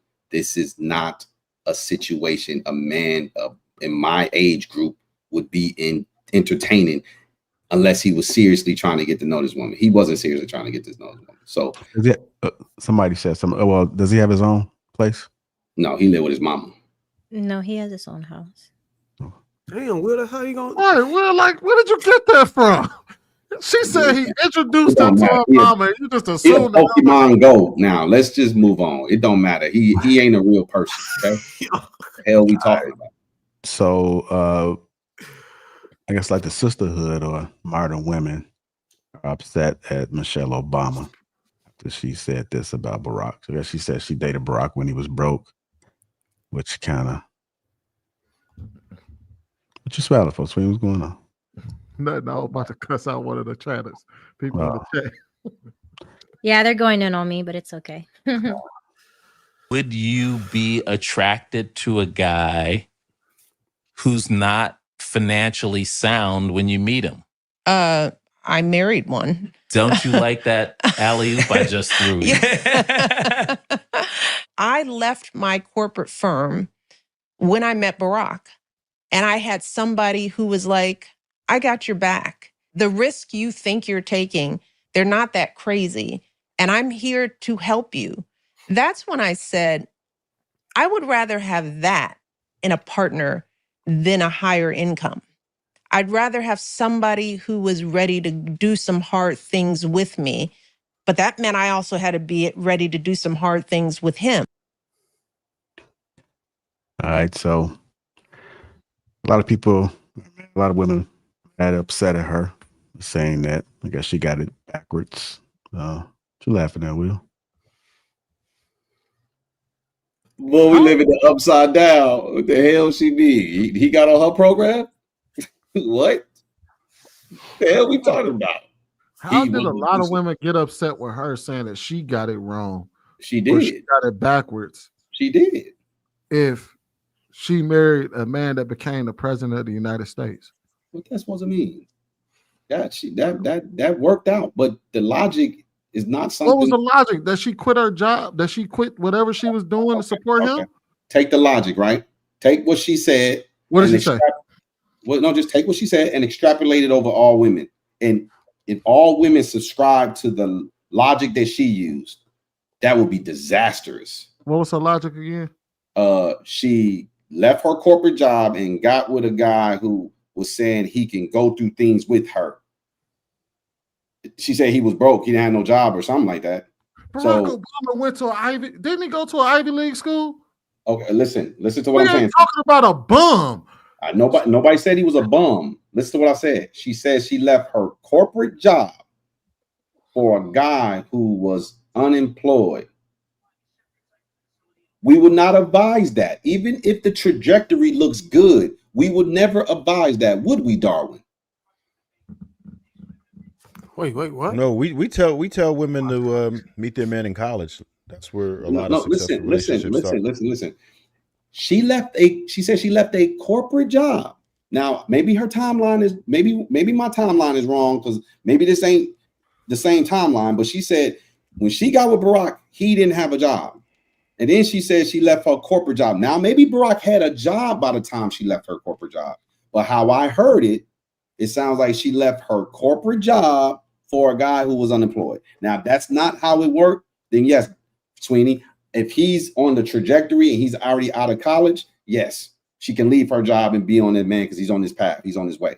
But if how I heard it, sound like she left her corporate job for a dude who didn't have a job. I would never advise that. He didn't have a job, but he was making money. What was he doing? This is fucking Barack Obama, y'all. He want Barack Obama when she left her corporate job. You think you could make it to the highest position in the land and not be somebody? You think she knew he was gonna be the president when she met him? You don't just be a bum on the street and become the president. So we gotta know. So like this. So like, you're saying because he part of Skull and Bones. So you're saying he was. We gotta say that Barack Obama wasn't no fucking bump like this. When she said she put her career on the back burner, we ain't talking about her putting her career on the back burner for Pookie down the block. Then she needs to give that context so women don't get misguided by what she's saying. She's like, look, hey, get misguided by her. I got me an Ivy League dude who was well connected. Jobs were already lined up for him. We was gonna be all right. I told myself, quit this job, get on his program, but that's not what she said. You think she quit her job? Sweeney, I'm talking about what she said. I'm not talking about what actually transpired. We know that Barack is probably part of the Skull and Bones and probably was well connected and was gonna be all right. What I'm saying to you is how she communicated that. Other girls cannot. She met him in college. I think he had a white girl at first, right? In college. They met in college, right? Would you be attracted to a guy who's not financially sound when you meet him? I I married one. Don't you like that alley-oop I just threw you? I left my corporate firm when I met Barack, and I had somebody who was like, I got your back. The risk you think you're taking, they're not that crazy. And I'm here to help you. That's when I said, I would rather have that in a partner than a higher income. I'd rather have somebody who was ready to do some hard things with me. But that meant I also had to be ready to do some hard things with him. Nowhere does she say. She met him at the law firm, though. She met him at the law firm. What I gather from that was, hold on, wait. What I gather from that was he didn't have to be all the way there, but his mind had to be there. And she recognized the potential. That's what I heard. I didn't hear, I'm going to go out and you should go out and marry Pookie from down the block who ain't got no job. On top of that, we actually know her situation. We know who she's married to and what he became. So if anybody could misconstrue that, it's wild. But in the video, it didn't even say. Misconstrue it. This is what she said. She said her brother asked her, could you date a guy who's not financially sound? She says, I did. I married one. Then she proceeds to say, I quit my job when I met Barack. No, she said she left her firm. What's the difference? She could still have a side job. But it doesn't say that he was unemployed, though. It says that he just wasn't financially sound. Right. That doesn't mean that he's law firm. Yeah, so it doesn't necessarily mean that he wasn't making money. He just wasn't making the amount of money that probably most people would require to sustain a 2-person household. Listen to what I'm saying, y'all. Y'all missing what I'm saying. I'm not talking about for her life. Clearly, she's with a guy who went to an Ivy League school, who is more than likely part of the Skull and Bones, who had his life plan was probably laid out. I'm talking about the message that is being broadcasted. Girls are hearing a woman say, I married a guy who was not financially sound. I quit my job when I quit my firm when I met him. We would never expect a woman to quit a firm to go be with a guy who's not financially sound. That will never be the advice that we will give a woman. So come on, y'all. I mean, are we playing this game? We on the same page. I think you think we arguing, or somebody may this think is we the arguing. point I made from the jump. Yeah, we're not. Nobody's arguing. She said how he was helping her. His whole focus was to help her. He was going to be there as she go through it. That's what she was saying. And then she could reciprocate. Bro, listen. What video was you listening to, sweetie? The same one you was listening to. I don't get how you got. He was about to help her JR, through all her. Did this woman not say this man told her he'll be with her as she go through it? And then she said, "Oh, and I can be with him as he go through it." What that sounds Well, look, like? here's the whole point. The whole point of this whole video is to, and I think somebody said that the women were mad at this. Basically, the whole point of this video is to show you that there is a such thing, or there is hope or faith in putting down your corporate America job or putting down your boss babe journey and hitching to a man that's on his purpose if he can articulate himself well. And he's actually going in some type of direction where it's in your best interest to do so. Because I think the issue is the women don't believe that, one, and then like Will said, nobody's teaching women to do that. But they can't even read between the lines to deduce that, Darwin. Like, how do you think all women are retarded? So here's a question, JR. What you said the women were mad about it. What were they saying? Because I want to know what message the women were saying. Do we have any of the comments from the post? Yeah, or anything like that to see what? I'm gonna bring up some of the comments. Just go ahead and finish it. Because I think that'll help us with the context. I mean, the message that I got from it was, just what we always tell women. You're trying to meet a man at the finish line. You're not going to get the same results as if you You were shooting with me when I was in the gym. We tell women that all the time. And that's the message that I got from it. She got with him when he was on the come up. She saw his trajectory and dug her claws in. And I don't see anything wrong with that. Actually, I would even argue that according to the way she phrased it, he might not even have made it to the gym yet. He was on his way to start shooting. But he had already graduated Ivy League school. She met him at the law firm. Well, yeah, well, I'm saying like the amount of trust and faith in the process that Michelle had for Obama is, I think, is key in this situation to get women to kind of be like, look, I've done it. I met a man, he wasn't all the way sound or whatever. And he was able to communicate to me that, hey, look, I got you, baby. The risks that you taking, they're not that bad. Just hang on tight. I'm gonna get you there. And I think she trusted him enough to be able to do that. And I think Michelle wants more women to probably do that. But I don't think I think what they're saying to her is like, no, fuck that. You know, these niggas ain't no Obama. You know what I'm saying? These dudes ain't like Obama. You know what I'm saying? Saying you got a different breed. These dudes I think the women are probably saying these dudes are different from the young Obama days. So there's that.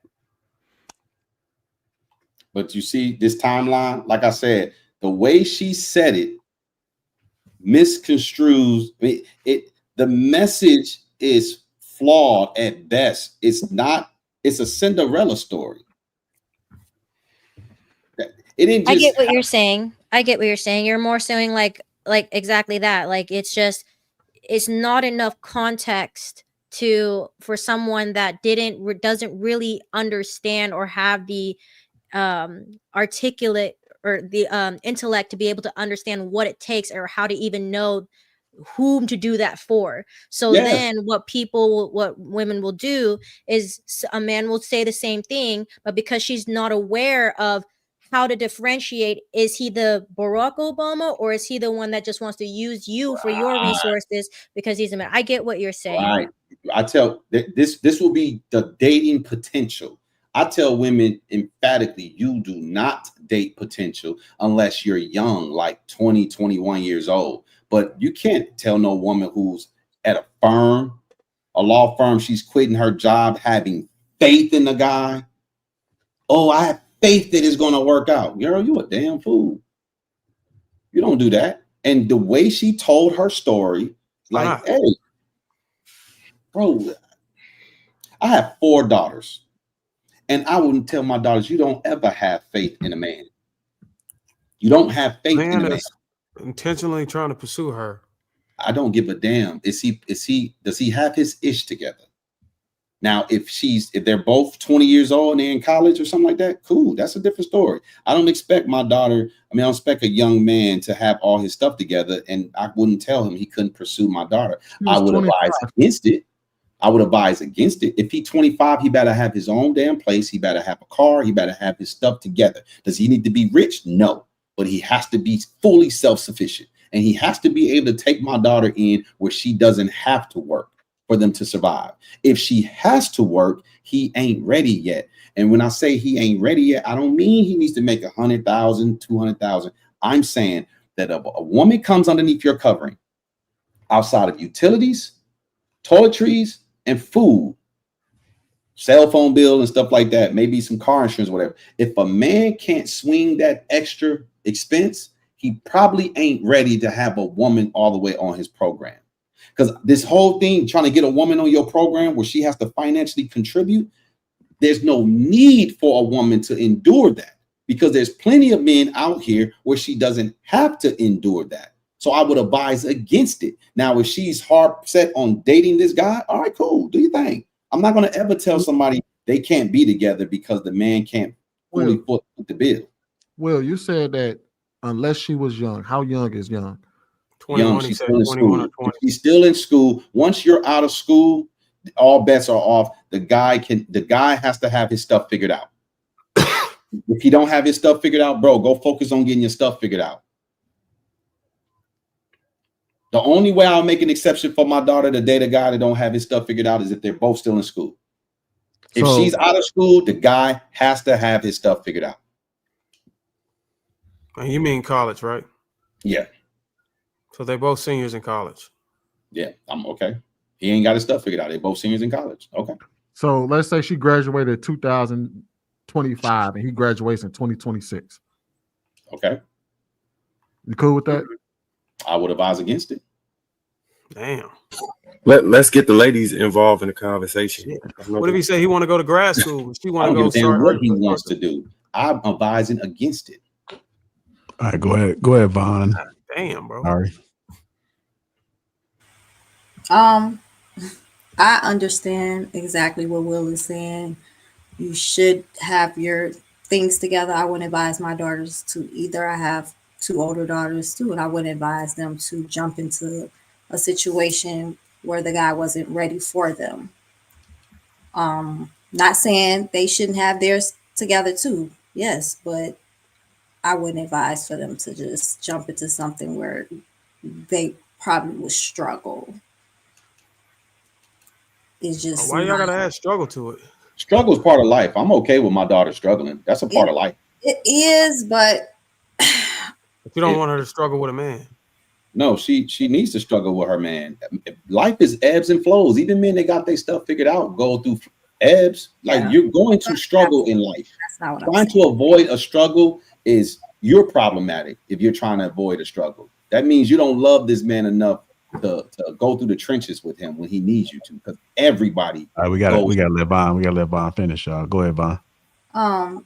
When I say struggle, I'm not saying, of course, everybody struggles. Life is going to life everywhere in every aspect, but meaning for both of them to have their best foot forward in life to start something as far as marriage or things of that nature, or be able to build together. You have this together, I have this, and we can build something. We have to be able to build something to create this relationship. We have to have, because money is a big issue in marriages. Is probably the number one cause. If we don't have money, divorces happen from that. So we have to be able to build something together. If he has nothing for me to build with, then how can you lead? You can't lead if you're trying to get your stuff together and I'm trying to help you get your stuff together so we can live this life. So I do understand what Will is saying. Like but I do agree in some instances, like he said, like if we're both trying to get ourselves together and we're at this young age and we're in school, so we're both trying to build from here. But if you're older, in my case, like you should have your stuff together. So what do y'all think the odds are of someone doing well after graduating Harvard Law? I think the odds are like at least 70 to 80% that they're going to do well. I mean, they graduated from Harvard Law. That's a tough school to get into. You must have some type of intelligence and know what it is. Most people, when they're going to that school, they're going it for a reason, and they're seeking a higher paying job that not just the average Joe can obtain. So if, as any employer would look, if they look at your resume and they see that you have a Harvard job, you're most likely going to get picked over the rest of the litter that only has a high school diploma or a bachelor's degree or master's degree from a community college. So do you think that it would have been reckless or dangerous or just risky to go out with Barack Obama at that phase in his life? Would you advise against it? Me personally, no, because I've heard the way Barack Obama speaks. I've seen how he moves. The man knows what he's talking about. You know what I mean? And I think that he's not just a man that's going to be like, oh, baby, I got you, I promise. He's probably also shown that with his actions as they were dating. So there's a lot more context in between that made her probably like, okay, I trust you.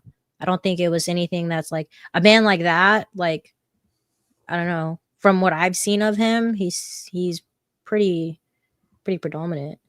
Well, yeah, but you're judging by what you've seen. She just, according to what I heard, she took a leap of faith. He told her, "Hey, look, I got you. You can trust me. You're not taking a risk. You're not taking a risk you think you." And she bought into that. Mm-hmm.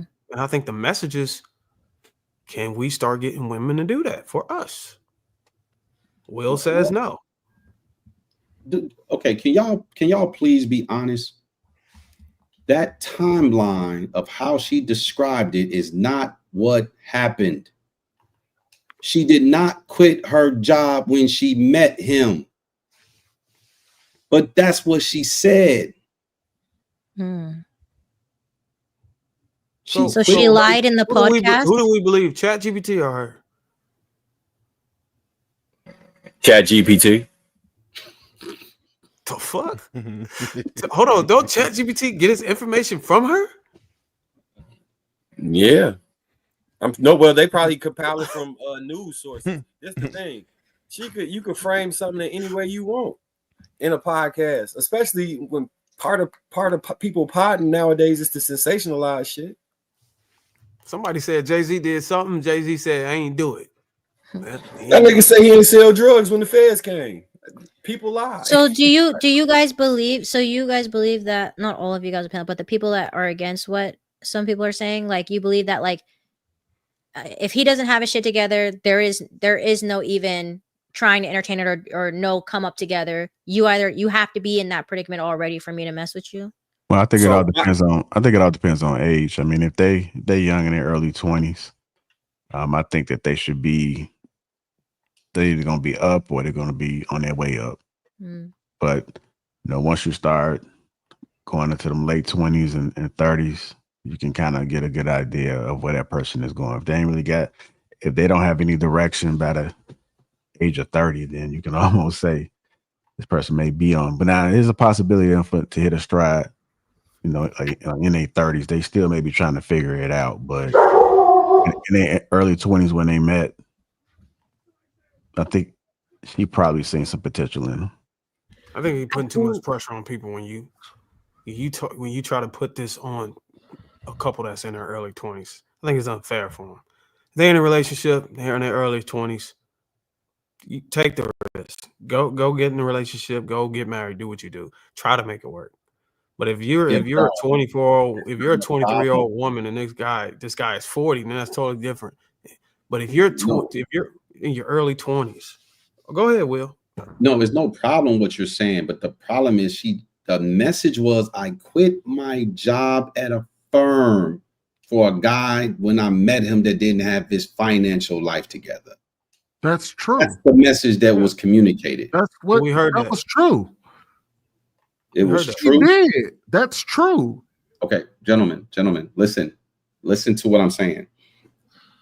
If Barack is at Yale, Harvard, Princeton, and you're got a guy like that, that's totally different than just and he's already well connected. Those guys' trajectories are usually already set. They already have jobs lined up. He was already working as an associate, a junior associate or whatever at the firm. It's not like he was a bum, but your community, the way she's saying it, like when people hear he's not financially sound, nobody is thinking about a Harvard grad, a Yale grad, a Princeton grad, a Brown grad. People are fucking Harvard grads. Right. So what I'm telling you is how she's communicating it sounds as if women can just take leaps of faith with any Tom, Dick, and Harry that got potential. Quit your job, bet all on black. 23 black. I seriously doubt any woman took that at that face value like that. Yeah, because everybody knew who she was talking about. Everybody's familiar with their history. I doubt any woman. Aria, did you have any thoughts on it? Yeah, so my experience of it is different from. I'm trying to take in what all of you are saying because, like, I never expected to be single and dating at this point, and so like, I've been trying to hear you and like piece together a game plan for myself, I guess, but my experience of it was very different. I met my ex-husband when I was 19, and he was 28, and he was working fixing laptops at Best Buy on the Geek Squad, and I was a bar manager, so I was making more than him. He had kids, I did not, but I think there is something to be said with the support of a good woman does project a person a bit more.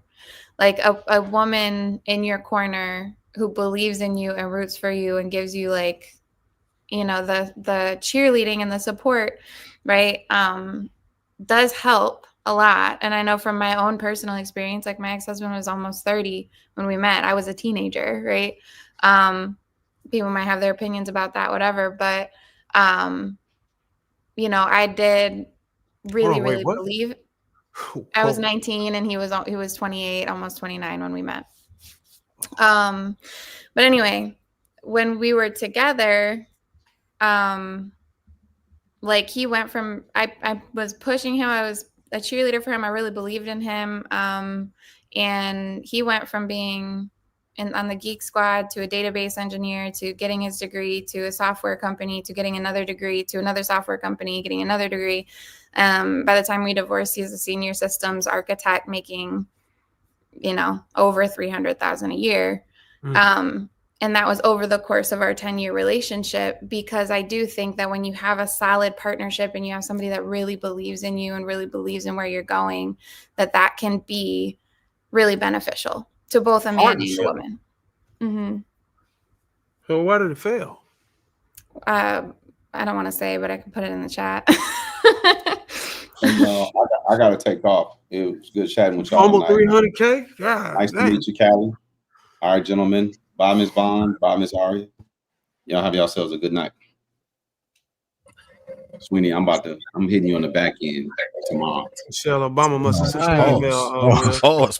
Please don't say no shit like that. What the fuck, bro? God damn. Sweetie, man. What's up with you tonight, bro?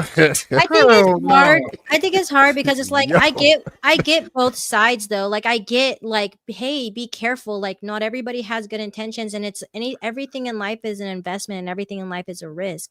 And knowing how to mitigate that risk, you know, sometimes it's both sides of the coin, right? It's like, okay, you could go ahead and believe in this person and go full throttle and they could make it and everything could be amazing, or you could go ahead and just not have to deal with that, or go through it and it just tank and you guys lose everything and now you're out on the street, or things happen. But I don't know, I think I'm just confused as to like what you guys think on when would be the right time, or how would you know? Like for me, Barack Obama situation made perfect sense to me. Like this man is smart as hell. He knows what he's talking about. He has the resources. And Michelle Obama, she doesn't strike me as a woman that is easily manipulated, right? So, what do you guys think about what I just said? So hold on. Before anybody answers, we make sure Ari finished first, and then we'll come back and answer that question. Because I know when the exit happened, it got thrown off from her. Yeah, no, I didn't have a whole lot more to say. I just think that like it's hard for me to see why I would need, you know what I mean? Like over the course of my relationship too, I also got a master's degree. I started 2 companies. I put one of my companies into an MCO, so I don't even really have to do anything for it anymore. So like I don't need money from a person. And I guess because of my personal experience, my MO is that I want you to have the personality and the drive and the motivation and the dream and the vision, right? So I'm not really sure like how to, as you guys were saying, vet a person. And I've had really bad luck with it too. So I don't know. So Aria, I'm going to say this based off of what you put in the back chat. I ain't going to say it out loud. Outside of what happened after the fact, you did nothing wrong with how you, as far as you choosing a guy that was working at Best Buy, he was doing his thing, and you was working as a goddamn fucking bartender. I get what Will is saying, right? But when you're talking about, we're talking about the average regular American. On average, you should be able to run into somebody that's going to pretty much be your equal out there in society. It's not that hard. A bartender gonna run into a guy that works fucking at Best Buy. A chick that work at Amazon is gonna run into a dude that work at FedEx. Like somebody like Michelle Obama is obviously in close proximity to men who are gonna become fucking politicians. Like it wasn't that hard for her to be able to move that way because she was already in that realm. So if you happen to find somebody that, okay, you're a college student, he's a college student. That's how you find your equal. So like as a woman who's now 33, who's a professional, and I'm not gonna date somebody that I've hired, and everybody that I work with, I hired. You know, Why I'm not? Keep it on the hush. What's that song about? Keep it on the hush. Well, my clinical That staff, Ludacris song. I can't. Remember that shit? My clinical staff, it's an ethics code. I can't, and my operations, I'm like, no, it's okay. But You like, better keep a secret, God. but like to me, it's like, okay, yeah, I do go to some work events. I don't really want to mix personal and professional if I can help it. And date so black? like, I date any race. So like, Hold on, you done went black already? I've dated a few, yeah. I Oh, dated. it ain't no going back. I heard the white boys don't want you no more after that. I mean, to me, it's just I've been having trouble figuring out like who's an actual serious person, who's a serious candidate, right? And I don't know how to vet, as you guys were saying. I guess that's the step by step I would like. Your father in your life? I was actually raised by a single dad.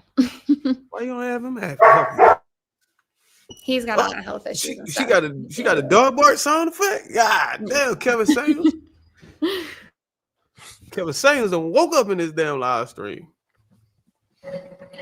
Yeah, so for me, when we was discussing what we want our children's trajectory to be, I specifically chose the age of 25. That I wanted my daughter to remain a virgin and then date a man that was 25, around the age of 25. So the process of life could have started for him, and his trajectory could at least be somewhere pathed out. He doesn't have to be rich. He doesn't have to be in a position that he's wealthy, just so I could see the trajectory of his life going in whichever way. So when I marry my daughters all, that they, can at least have a running head start on the proper path for things to go. If they was in a situation where they were older, like say they were 25 plus, and they had already been dating and doing several things outside of the home that I didn't condone, I think the process, my information would be different. Because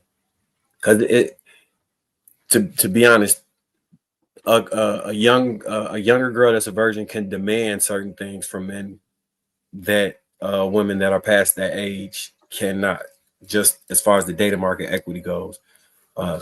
There are people that help with the vetting process. You probably could run Guy You Serious by one of us, and we'll drill the questions in, you know what I'm saying, to really try and figure out if he's actually serious about being in a relationship.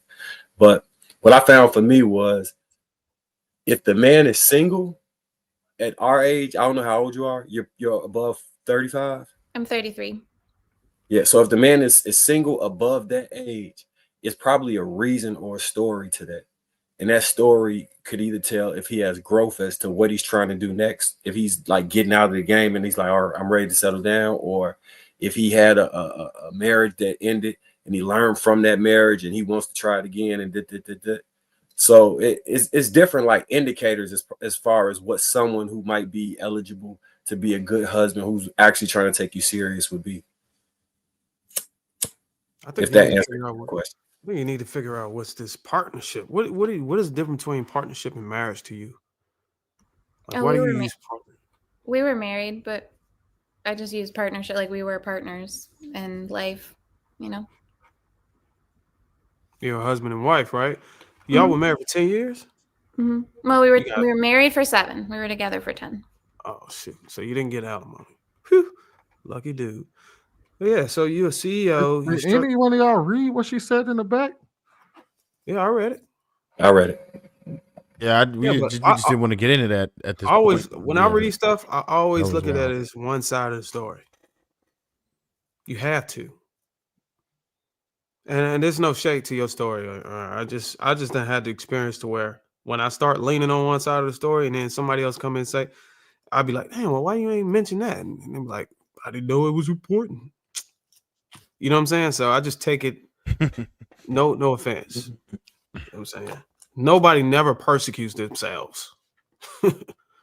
So yeah, you got your father in your life. You said you was raised by this dude. Shame on him. He ain't been there. Oh, whoa. My father's sick. He has an illness. You didn't hear that part? What? She said her father was ill? Yeah. Oh, he's ill, like he got cancer or something. He does have a terminal illness, yeah. Okay.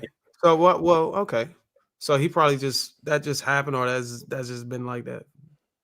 Since like 2021, yeah. Okay, so that not too long ago. Okay, well, I apologize for that. I didn't mean it like that. I didn't hear the part about him being sick. I mean, damn. I mean, my grandfather had cancer. That motherfucker was shooting pool, smoking cigarettes and shit. So I don't know. He probably still can help you vet. I don't know, but didn't we say earlier, like, you can't really, like, you can ask questions, you can view behaviors, but like vetting is such a broad thing, though. Like, you could date someone for years and then end up being like the most horrible person on this planet, and 9 times out of 10 when they are, everyone around them is like, I would have never knew.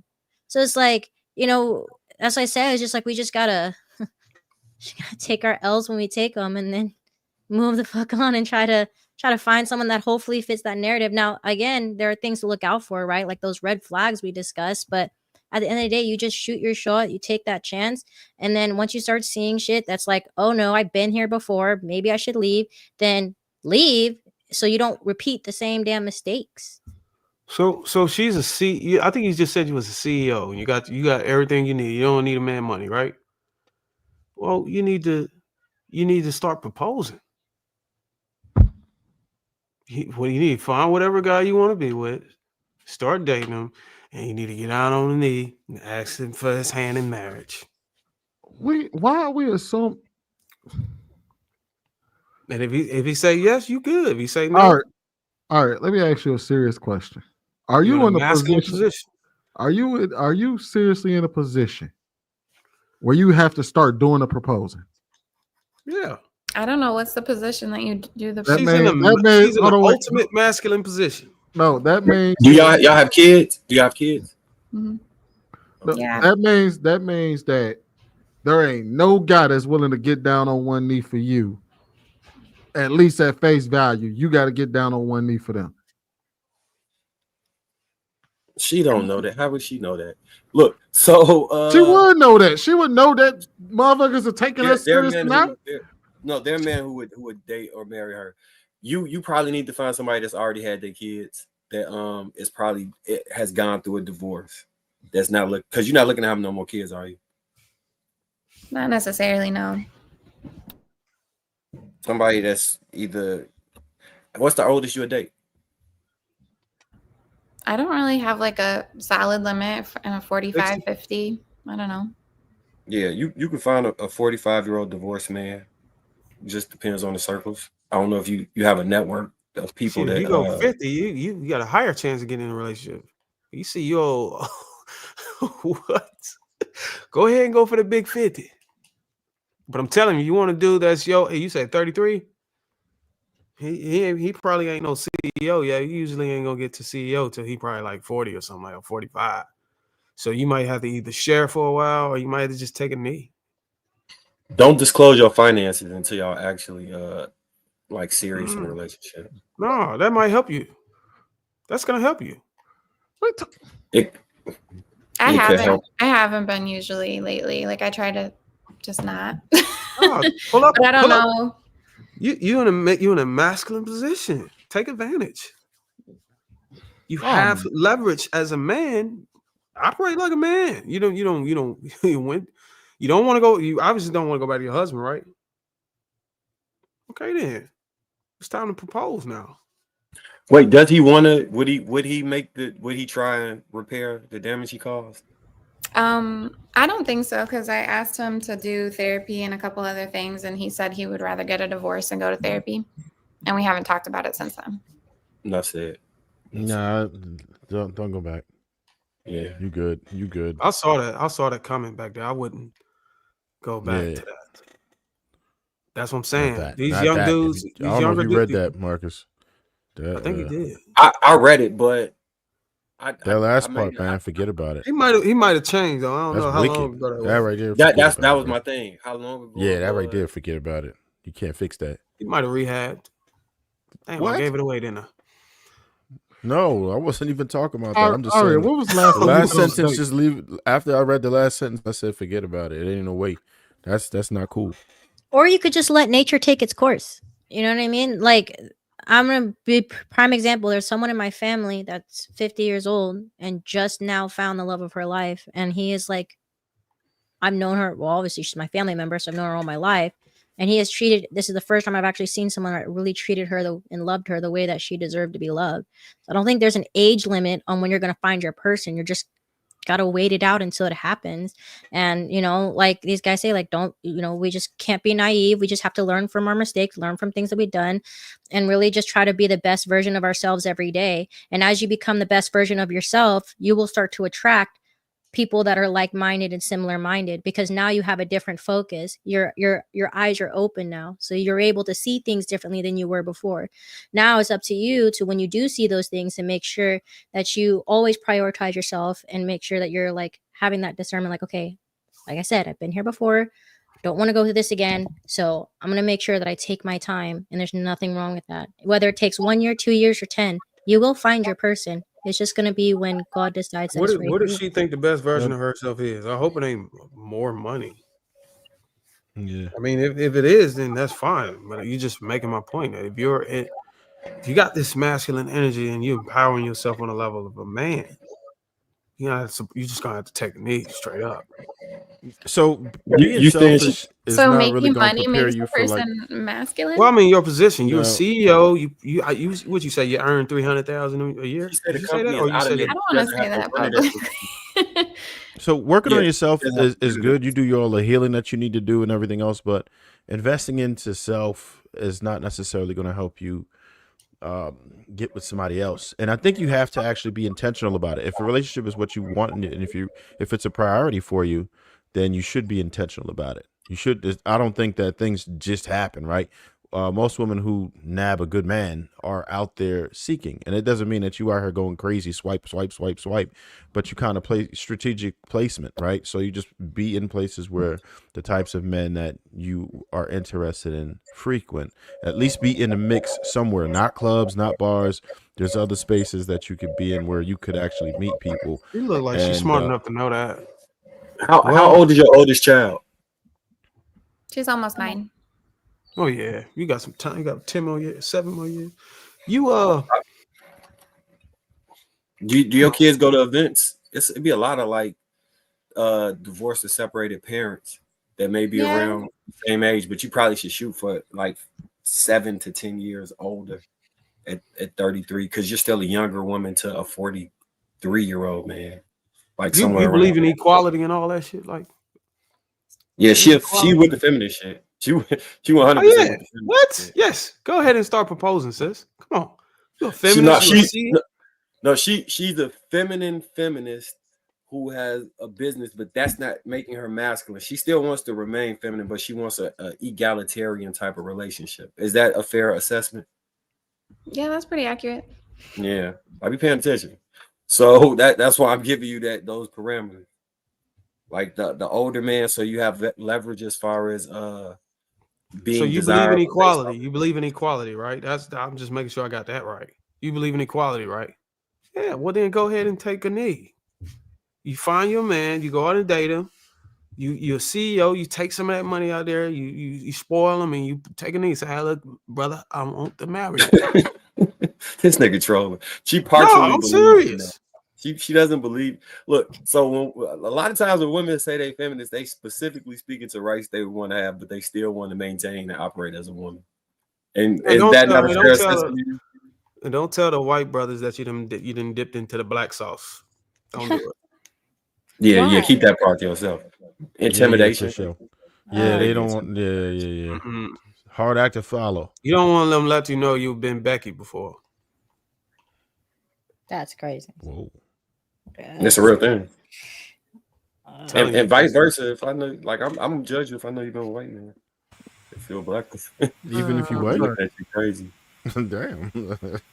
I don't know. I don't see Aria taking a knee. I think that Aria is a very beautiful lady. She seems sweet. She hasn't crashed out not one time on this podcast. She's been listening to everything that you guys have said and been taking it in and been receptive. So I do see that she will find the man for her and he will end up proposing to her.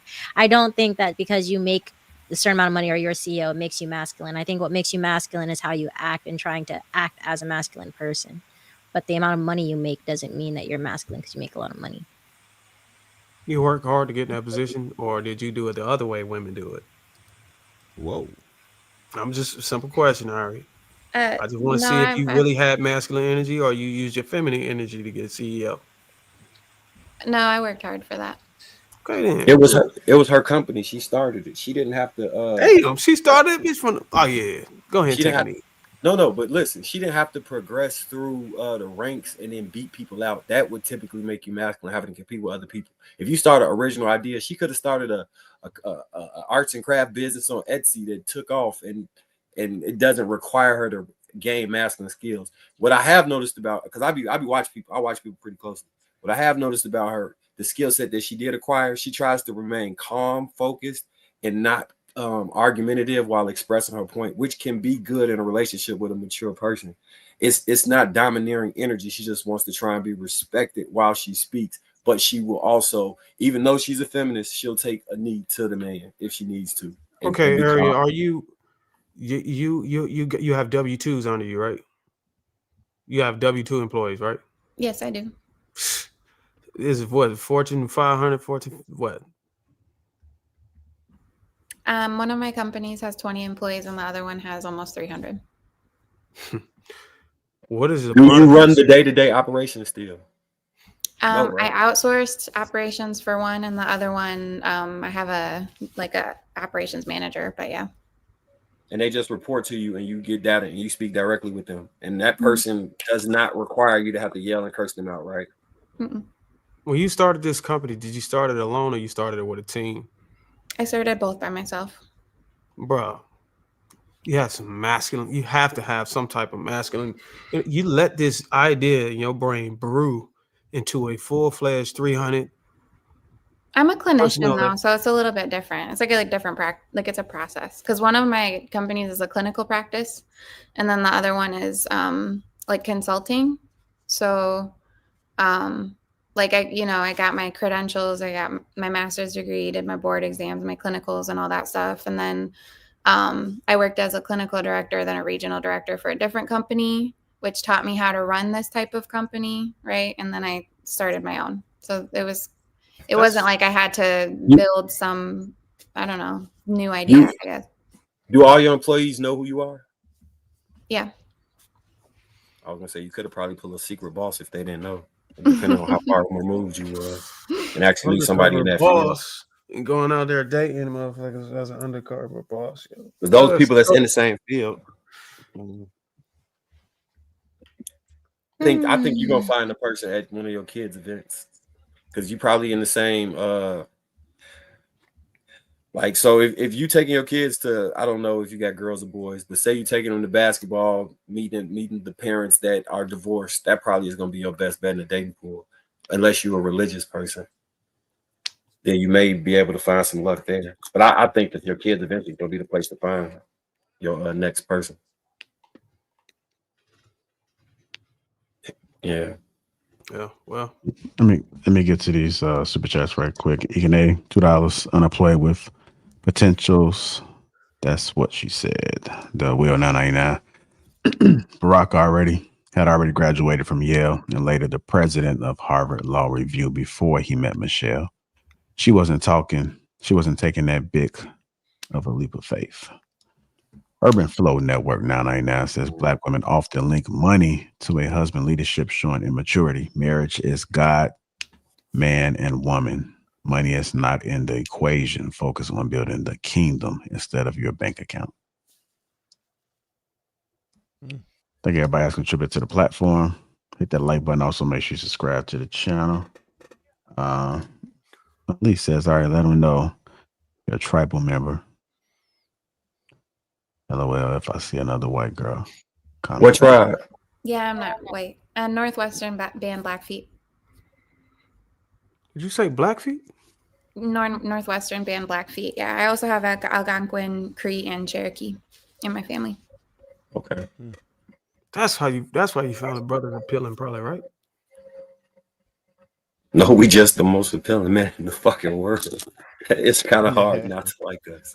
Like, it's kind of hard not to. Why didn't the brother? I mean, like, don't even get into that. I was going to ask you, why didn't the brothers work out? Usually they keep. Hit that like button, family. Catch us next bread. Thursday. Thank you guys for your support. Like, share, subscribe, comment, all that good stuff. Make sure you guys support everybody on the panel too. Whenever they got going on, check out their Instagrams. Let's make sure we support each other the same way that you support it here.